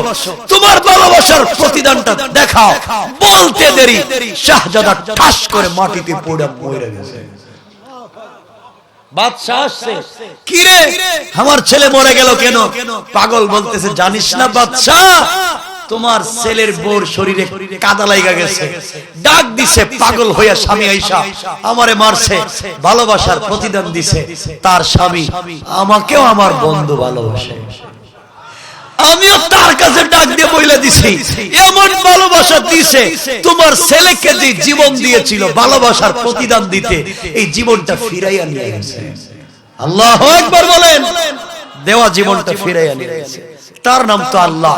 এই জন্য আল্লাহ আফসোস করে বলেন ইয়া আইয়ুহাল ইনসান মা গাররাকা বিরাব্বিকাল কারীম। গোলাম তোর কি হয়েছে? তুই কেমনে আমি আল্লাহকে ভুলে গেলে? আল্লাযী খালাকাকা, বানাইছি তোকে আমি, তুই আমাকে ভুলে যাইস না। এই জন্য চলার পথে সেই মুনিবকে ভুলে যাব না। কথা বলেন ইনশাআল্লাহ বলেন। আর সামনের দিকে যেতে চাই না। আমার বন্ধুগণ, আমার শেষ মেসেজ, এতক্ষণ পর্যন্ত শুধু বন্ধুর পরিচয় দিয়েছি। আল্লাহ তার নেতা, আমার নেতা যাকে নাম বলেছিলাম ইন্নাকা লা আলা খুলুকিন আযীম। আরে আমার নেতার কি দাম জানেন? তার জুতার দামই বেশি। আর সে আজিবে জুতা নিয়ে চলে গেছে। সুবহানাল্লাহ বললেন না? এই ঘটনা তো অনেক লম্বা, সব বাত বুঝাতে চাইলাম। চলার পথে বন্ধু বানাও আল্লাহকে আর আদর্শ নাও রাসূলের। পারবা তো ইনশাআল্লাহ? অ্যাটম বম কাজ করবে না, রকেট লঞ্চার, সাবমেরিন, বোমারু বিমান, ক্ষেপণাস্ত্র, ট্যাঙ্ক আমাদের বুকে কাজ করবে না। আর যুবক, আমার শেষ কথা, এই জমিন আল্লাহ, জমিনে হুকুম চলবে আল্লাহর। কথা বলো। সে আল্লাহর বিরুদ্ধে যদি কেউ কথা বলে, আল্লাহ সূরা মাইদা 33 নম্বর আয়াতে বলেছেন ইন্নামা জাযাউল লাযিনা ইউহারিবুনাল্লাহা ওয়া রাসূলাহু ওয়া ইয়াসাউনা ফিল আরদি ফাসাদা। যারা আল্লাহকে গালি দেয়, যারা রাসূলকে গালি দেয়, যারা সমাজে ফিতনা লাগায়, তাদের 1 নম্বর শাস্তি আইয়ুকাত্তালু, ব্রাশ ফায়ার। সুতরাং যারা এই সমাজে আল্লাহ এবং তার রাসূলকে গালি দিবে, যুবক আমরা বাইচা থাকবো আর রাসূলকে গালি দিবে না, ঠিক না? কারণ আমরা তো জিহাদ জিহাদ জিহাদ চাই। জিহাদ শুরু হইলে টেলিফোন বন্ধ করে বাসায় ঘুমাইয়া যায়, ঠিক না? মায়ের খাই বসে হুজুররা। শেষ কথা যুবক, তোমাদেরকে মেসেজ দিয়ে যাচ্ছি, আগামী 50 বছর কি হবে জানি না। আমরা মসজিদকে শুধু নামাজের ঘর চাই না, আমরা মসজিদকে চাই পার্লামেন্ট। কথা বলেন, রাসূলের পার্লামেন্ট ছিল কোথায়? আবু বকরের পার্লামেন্টটা কোথায়? ওমরের পার্লামেন্টটা কোথায়? ওসমান আলীর পার্লামেন্টটা কোথায়? আরে ওমর তো নামাজে শহীদ হয়ে গেছেন, ওসমান তো কোরআন তিলাওয়াতে শহীদ হয়ে গেছেন, হযরত হুসাইন তো শহীদ হয়ে গেলেন কারবালায়। দিন জিন্দা করতে গিয়া হযরত ইমাম আবু হানিফা, নোমান ইবনে সাবিত ইমামে আজম, তাকে তো বিস্ফোরণ করে শহীদ করা হয়ে দিল। হযরত ইমাম আহমদ ইবনে হাম্বলকে জেলের ভিতরে পিটানো হইল। মালটার বন্দী জীবনে আমাদের আকাবিররা তো জীবন দিলেন। আজ যদি ইসলামের উপরে কোনো আঘাত আসে, এই দেশে যদি আবার ডাক আসে, দিন জিন্দা করার যদি ডাক আসে, 1 কোটি গুলি খেয়ে তারা মাঠে নেমে জিহাদ করতে পারবো। হাত উঠে দেখো।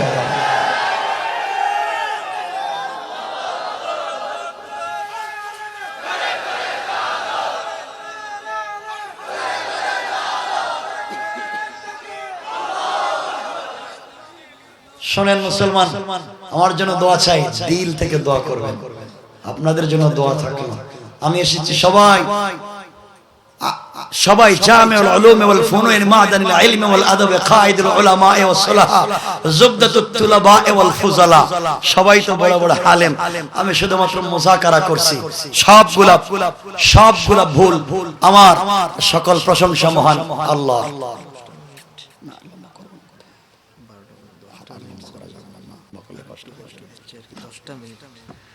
আপনাদের কষ্ট হচ্ছে? আমি তো মনে হচ্ছে কষ্ট হচ্ছে। একটু হাত দেখান তো দেখি, কার কার কষ্ট হচ্ছে? ওরে আল্লাহ, হচ্ছে না? ওই যে মাঝে মাঝে যে একজন উঠেন, 3 জন বসেন, ভাইদেরকে বলবো আগামী তারা বড় জায়গা করতে, যারা দাঁড়ায় বসার থেকে দাঁড়ায় লোক বেশি কষ্ট হয়। আপনারা বসার জায়গা থাকলে বসে। কষ্ট হচ্ছে? কষ্ট হয়? তাইলে শোনেন, কথা তো শেষ করে দিছি ভাই, বলছি তো কয়েকটা মিনিট আগাচ্ছি কথা। রাইকা দিন মাওলার পরিচয় এক জায়গায় আটকায় দিছিলাম, ওই আটকানোটা সাইডা দিই, ঠিক আছে না? আর জীবনে আসছি আর না আসি কথাটা শেষ করে দেয়া যায়। শোনো, তোমার মাওলা আজিজুল গফফার কিয়ামতের দিনে কি করবেন, মাওলার পরিচয়টাই সংক্ষেপ আজকের আলোচনা। একজন উঠবেন না, এখন উঠবেন, কষ্ট পাবো, দিলে কষ্ট লাগবে।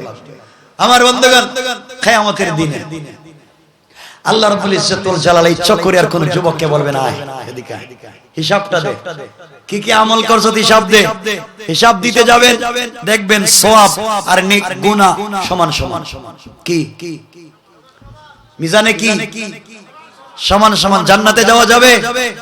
কথা বলেন না। গুনাহ যত সওয়াব তত। আল্লাহ বলবেন যা, সব সমান সমান নিয়ে এসেছিস। একটা নেকি নিয়ে, কয়টা নেকি? একটা দিলেই জান্নাত। আল্লাহ তুমি একটা কইছো? আরে আমি চকরিয়ার শিল্পপতি ছেলে, আমার 10টা ছেলে আমেরিকায় থাকতো, 5টা মেয়ে কানাডায় থাকতো, আর আমাদের কত বিজনেস ছিল। আপনি একটা নেকি কইছেন? আমার ছেলে মেয়ে বস্তা বস্তা নেকি দিতে পারবে আজকে। আমার স্ত্রী আমাকে যে ভালোবাসে, তার অর্নামেন্টস আর জুয়েলারি দিতে লাইফ কাটায় দিছি। আপনি একটা নেকি চাইছেন না? ওরে কিয়ামতের মাঠে খুঁজমু, ও তো তার সব নেকি আমারে দিয়ে। কি খুশি! আল্লাহ কো যা যা যা যা, একটা নেকি নিয়ে। আমার বন্ধুগণ, আল্লাহ কেমন আসিজুল গফফার বুঝাতে চাই। আল্লাহর গোলাম কিয়ামতের মাঠের দিকে দৌড়ায়, কিছু দূর যাওয়ার পরে দেখে তার বড় ছেলে, যাকে ইংলিশ মিডিয়ামে পড়াবার জন্য 20-30 লক্ষ টাকা খরচ, ডাক দিয়ে বলছে, বাবা তুই কোথায়? কিয়ামতের মাঠে আমি বিপদে পড়ে গেলাম, একটা নেকির জন্য আমি আটকা পড়ে গেছি, একটা নেকি দিয়ে আমাকে সহযোগিতা করো। ছেলে বলবে কে আপনি?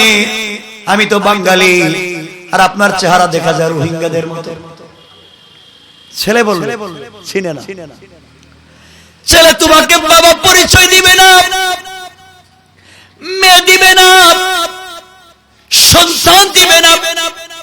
মা বাবার কাছে গিয়ে বলবা বাবা আমি তোমার সন্তান, মা আমি তোমার সন্তান, একটু সহযোগিতা করো। এমন সময় মা বাবা বলবে যুবক রে শোনো শোনো, দুনিয়ায় আমরা বিয়ে করেছি ঠিকই, কিন্তু আমাদের কোনো ছেলে ছিল না। ইয়াউমা ইয়াফিরুল মারউ মিন আখিহি ওয়া উম্মিহি ওয়া আবিহি ওয়া সাহিবাতিহি ওয়া বানিহি। সবাই তোমাকে ভুল বুঝবে, কেউ এক নেকি দিবে না। সামনে দেখবা তোমার স্ত্রী হেঁটে যায়, স্ত্রীকে ডেকে বলবা স্ত্রী রে আমাকে একটা নেকি দিয়ে আজকে দিনে সহযোগিতা করো। স্ত্রী বলবে যুবককে তোমাকে চিনতে পারলাম না, দুনিয়ার জমিনে আমি বিয়ে করি নাই, স্বামী আসলা কোত্থেকে? দিতেছে নেকি কেউ? কথা বলেন, কার পিছনে দৌড়াও? কার পিছনে দৌড়াইতেছে? সব ভুয়া, সব ধোঁকা, দুনিয়াটাই ধোঁকা। এমন সময় আল্লাহর গোলাম নিরুপায় হয়ে পেরেশান হয়ে কিয়ামতের মাঠের দিকে দৌড়ায়।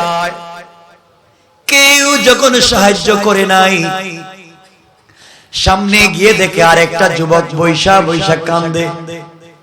ডাক দিয়া বলে ভাই তুই কান্না করিস কেন, কি হয়েছে? যুবক দেখে বলছে বাইরে দুনিয়ায় কক্সেস বাজারে আমার গাড়ি ছিল, বাড়ি ছিল, সব ছিল রে ভাই। সন্তানদেরকে পড়াইছি, পিএইচডি করাইছি, এমফিল করাইছি, সবকিছু করাইতে গিয়া নিজে আজকে কিছুই করতে পারি নাই। কিয়ামতের মাঠে আইসা দেখি আমার নেকির খাতাটা একবারে খালি আর গুনার খাতা ভরা। হিসাব নিকাশের সময় দেখা যায় আমার নেকি আছে মাত্র একটা, আর নাই।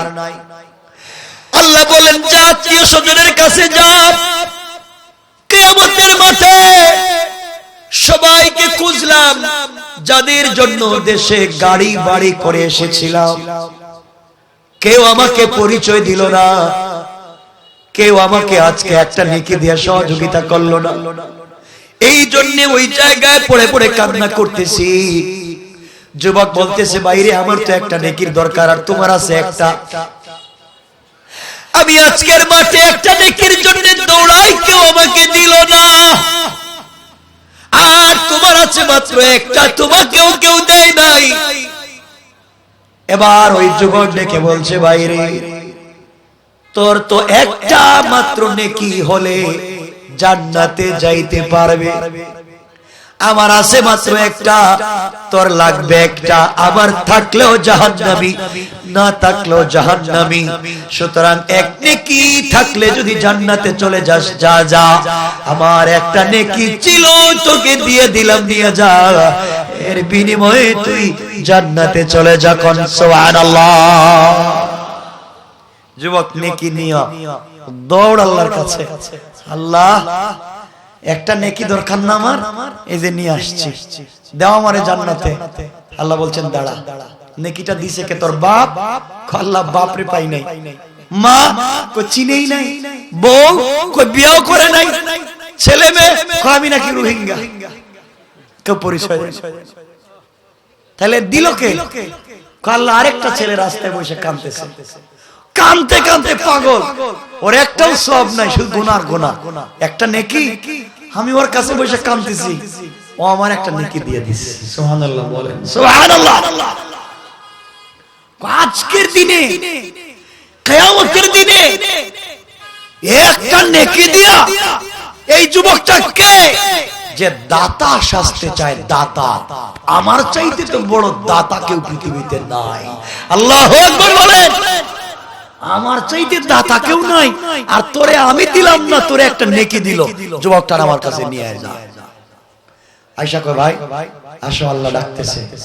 কইছিলাম আমি বিপদে ফেলাইবি, এমনি নেকি নাই, একটা ছিল, তাও এখন তোরে দিছি, এখন গেলে আবার কোন বিপদে পড়ি। আল্লাহর কাছে আমার কথা কইলে কেন? চাইছে কইয়া দিছে। আল্লাহ আমারে ডাকছেন কেন? তুমি কি একটা নেকি দিছো? আল্লাহ দিছি। ওর তো একটা নেকি হইলেই চলে, আমার তো একটাও নাই।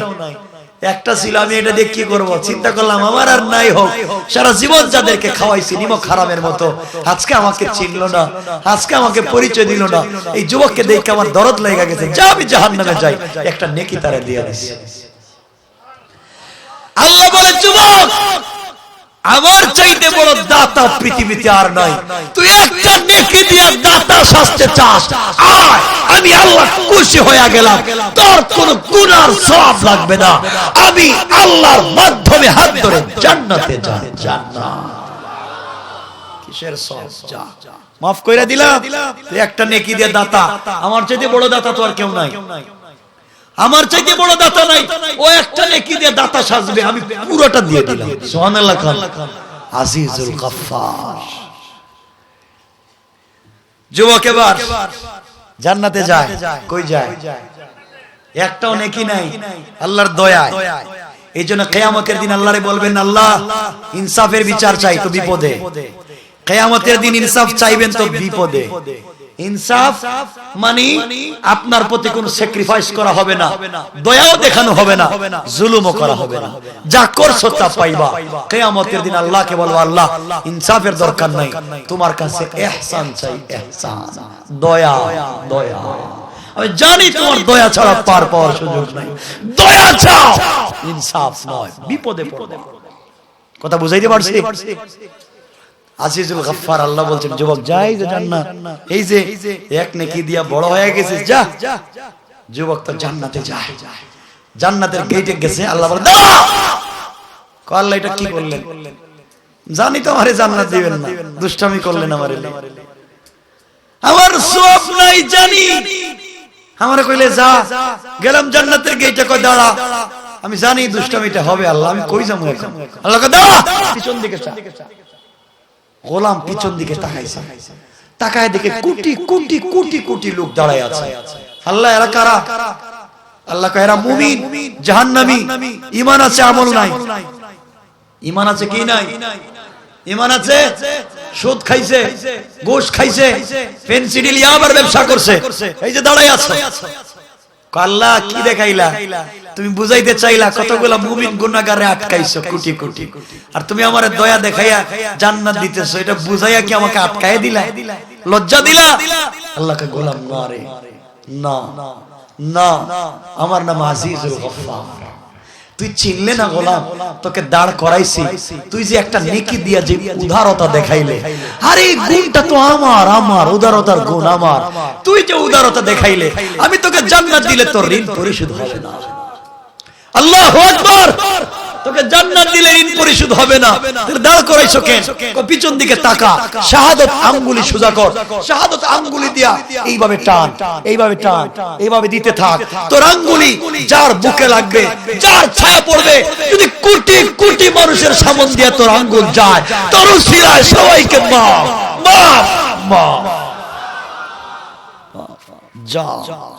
তার নাম তো আজিজুল গফফার। যা, এতটুকুন পর্যন্ত থাকলো আল্লাহর পরিচয়। এর নাম আল্লাহ, বিপদের বন্ধু। কে? আজকে বুঝাতে চাইলাম, দুনিয়ায় কার সাথে বন্ধুত্ব করতেছেন? সব ধোঁকা। বন্ধুত্ব করবেন কার সাথে? বিপদের বন্ধু। দোয়া থাকলো সবার জন্য। রাত্র কাটায় কাটায় 12টা, এরপরে কথা বলা খেলাফে সুন্নাহ। আর বলবো না, না না, আমি দোয়া করবো না, না না না না না, এখানে এটা তো আমি দোয়া নিতে আসছি, একটু দোয়া করে দিবেন। এটা কোনো কথা হইল আজকে?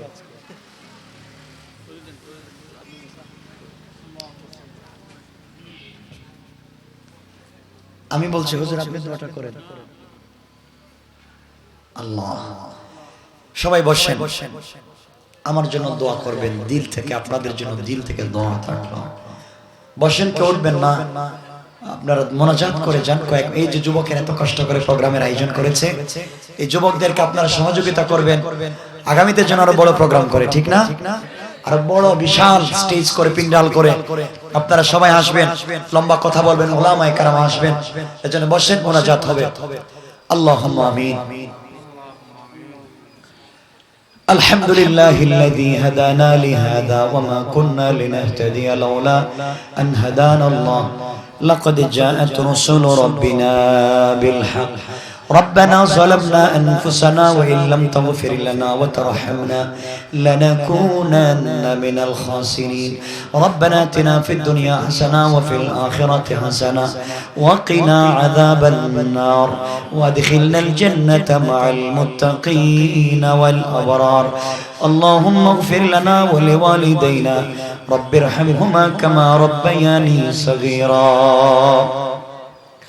আমনি গভীর রজনীতে আলিম ওলামা নিয়া হাফেজ কোরআন নিয়া নওজওয়ান ভাই নিয়া মাসুম বেগুনা বাচ্চা নিয়া সাদা দাড়িওয়ালা মুরব্বী বাবা নিয়া পর্দানিশীল মা বোনদেরকে নিয়া আয় আল্লাহ তাআলা আন-নূর ফাউন্ডেশনের উদ্যোগে তাফসীরুল কোরআন মাহফিলে গভীর রজনীতে আমি গুনাহগার দুইটা হাত উঠায়া ধরেছি আল্লাহ জিন্দেগীর সমস্ত গুনার উপরে লজ্জিত হয়ে তওবা করলাম দয়া গুণে মায়া গুণে আমাদের জিন্দেগীর গুনাহগুলোকে maaf করে দাও আয় আল্লাহ তাআলা আমাদের গুনার কারণে গাড়ির চাকার নিচে ফালাইয়া আগুন দিয়া জ্বালাইয়া পানির মধ্যে ডুবাইয়া ulcer cancer diabetes heart attack kidney damage brain stroke brain tumour paralysis দিয়া বিছানায় গড়াগড়ি করাইয়া কষ্ট দিও না ইন্তেকালের সময় যদি চলে আসে পবিত্র রমাদানুল মুবারকের তাহাজ্জুদের সিজদায় জুমার দিনের কোরআন তিলাওয়াতের হালতে নবীজিকে স্বপ্নে দেখায়া সোনার মক্কা মদিনা জিয়ারত করাইয়া কাবার গিলাফে ধরাইয়া হজরে আসওয়াদে চুম্বন করাইয়া মাকাম ইব্রাহিমে 2 রাকাত নামাজ পড়াইয়া জমজমের পানি দিয়ে গোসল করাইয়া আয় আল্লাহ মালাকুল মউত পাঠাইয়া দিও আল্লাহ এই প্রোগ্রামের আয়োজন করতে যারা টাকা দিয়ে পয়সা দিয়ে শ্রম দিয়ে পরামর্শ দিয়ে দেশ থেকে বিদেশ থেকে যে যেভাবে সহযোগিতা করলেন সহযোগিতার ওয়াদা দিলেন সবাইকে কবুল আর মঞ্জুর ফরমাও এলাকার মুরব্বি বাবাদেরকে তাহাজ্জুদ ওয়ালা বানাও নওজওয়ানদেরকে 5 ওয়াক্ত নামাজি বানাও মা বোনদেরকে পর্দানিশীন বানাও আয় আল্লাহ যেই বোনের বয়স হয়ে গেছে বিয়ে হচ্ছে না পরিবার পরিশান তোমার কুদরত থেকে বিয়ের ফয়সালা করে দাও আয় আল্লাহ যার বিয়ে হয়েছে 10-20 বছর থেকে বাচ্চা পাচ্ছেন না তোমার কুদরত থেকে বাচ্চার ব্যবস্থা করে দাও আমাদের পক্ষ থেকে লাখ কোটি দরুদ ও সালামের হাদিয়া বিশ্ব নবীর রূহ মোবারকে পৌঁছায়া দাও ইয়া আল্লাহ আমাদের আকাবির ওয়াসলাম যারা চলে গিয়েছেন আল্লাহ সবার কবরটাকে জান্নাতুল ফিরদাউসের টুকরা বানাও আয় আল্লাহ কাবির ও আশরাফের রেখে যাওয়া আমানত যারা আমার ডাইনে বামে সামনে পিছে বসে আছে আয় আল্লাহ তাদের হায়াতের মধ্যে খায়রিয়াতের ফয়সালা ফরমাও তাদের কাছ থেকে বেশি বেশি করে দোয়া নিয়ে চলবার তৌফিক দান ফরমাও আপনি আমাদের বাচ্চাগুলোকে মুজাদ্দিদে জামান হিসাবে কবুল ফরমাও আলিমে বামল বানাইয়া দাও গোটা বিশ্বের মুসলমানদেরকে একার নেক বানাও বাংলাদেশের দিকে তোমার খাস রহমতের নজর দিয়ে তাকাও হে আল্লাহ তাআলা এই মজলিসে কত যুবক আছে আমার মতো যাদের বাবা নাই যেই বাবা আমাদেরকে সারা দিন কাজ করে মাথার গাম পায়ে ফেলে বিকেল বেলা ঘুরে ফিরে নিজে না খায়া আমাদেরকে খাওয়াইয়া মানুষ করছে আয় আল্লাহ কাজে না দিয়া চোর ডাকাত না বানাইয়া মাদ্রাসা পড়াইয়া আলিম বানাইছে রে মুনি এই দরদি দয়ার বাবা আমাদের যাদের নাই কতদিন হয়ে যায় বাড়িতে গেলে আব্বা বলে ডাক্তার জায়গা নয় আমাদের যাদের বাবা নাই বাবার কবরটাকে জান্নাত বানাইয়া দাও আমাদের যাদের বাবা বেঁচে আছে হায়াত বাড়াইয়া দাও আমাদের জনম দুঃখিনী দরদি মা যাদের নাই যেই মা 10 মাস 10 দিন পেটে রাখছে 2-2.5 বছর বুকের দুধ পান করাইয়া মানুষ করছে রাত্রবেলা মায়ের সঙ্গে ঘুমাইছি ডান পার্শ্বে প্রস্রাব করেছি মা বাম পার্শ্বে নিয়ে শুইছে বাম পার্শ্বে প্রস্রাব করেছি মা সারা রাত কলেজের উপরে রাইখা ঘুম পড়াইছে এই মা আমাদের যাদের নাই মায়ের কবরটাকে জান্নাতের টুকরা বানাও আমাদের যাদের মা বেঁচে আছেন হায়াত বাড়াইয়া দাও, সুস্থ রাখো আল্লাহ। আল্লাহ আমার মা তো সুস্থ করে দাও। ইয়া আল্লাহ, এই যুবক ভাইরা যে প্রোগ্রামের আয়োজন করেছে আল্লাহ, সবগুলা যুবককে তুমি জিন্দা দ্বীনের খাদেম বানাইয়া দাও। সবাইকে ওমর আর খালিদ ইবনে ওয়ালিদের মতো মুজাহিদ বানাইয়া দাও। ইয়া আল্লাহ, এই প্রোগ্রামের উসিলা এলাকার মধ্যে রহমতের হাম ছড়িয়ে বসাও। تقبل منا دعاءنا بقبول الحسن كما تقبلت من عبادك الصالحين। يا الله গভীর রাত্র পর্যন্ত হাজার মুসলমান বসে আছে আল্লাহ, যাওয়ার সময় সবগুলোকে তোমার হাওয়ালা করে দিল। ইয়া আল্লাহ, সবার নামটা জান্নাতুল ফিরদৌসের দফতরে উঠাইয়া দাও।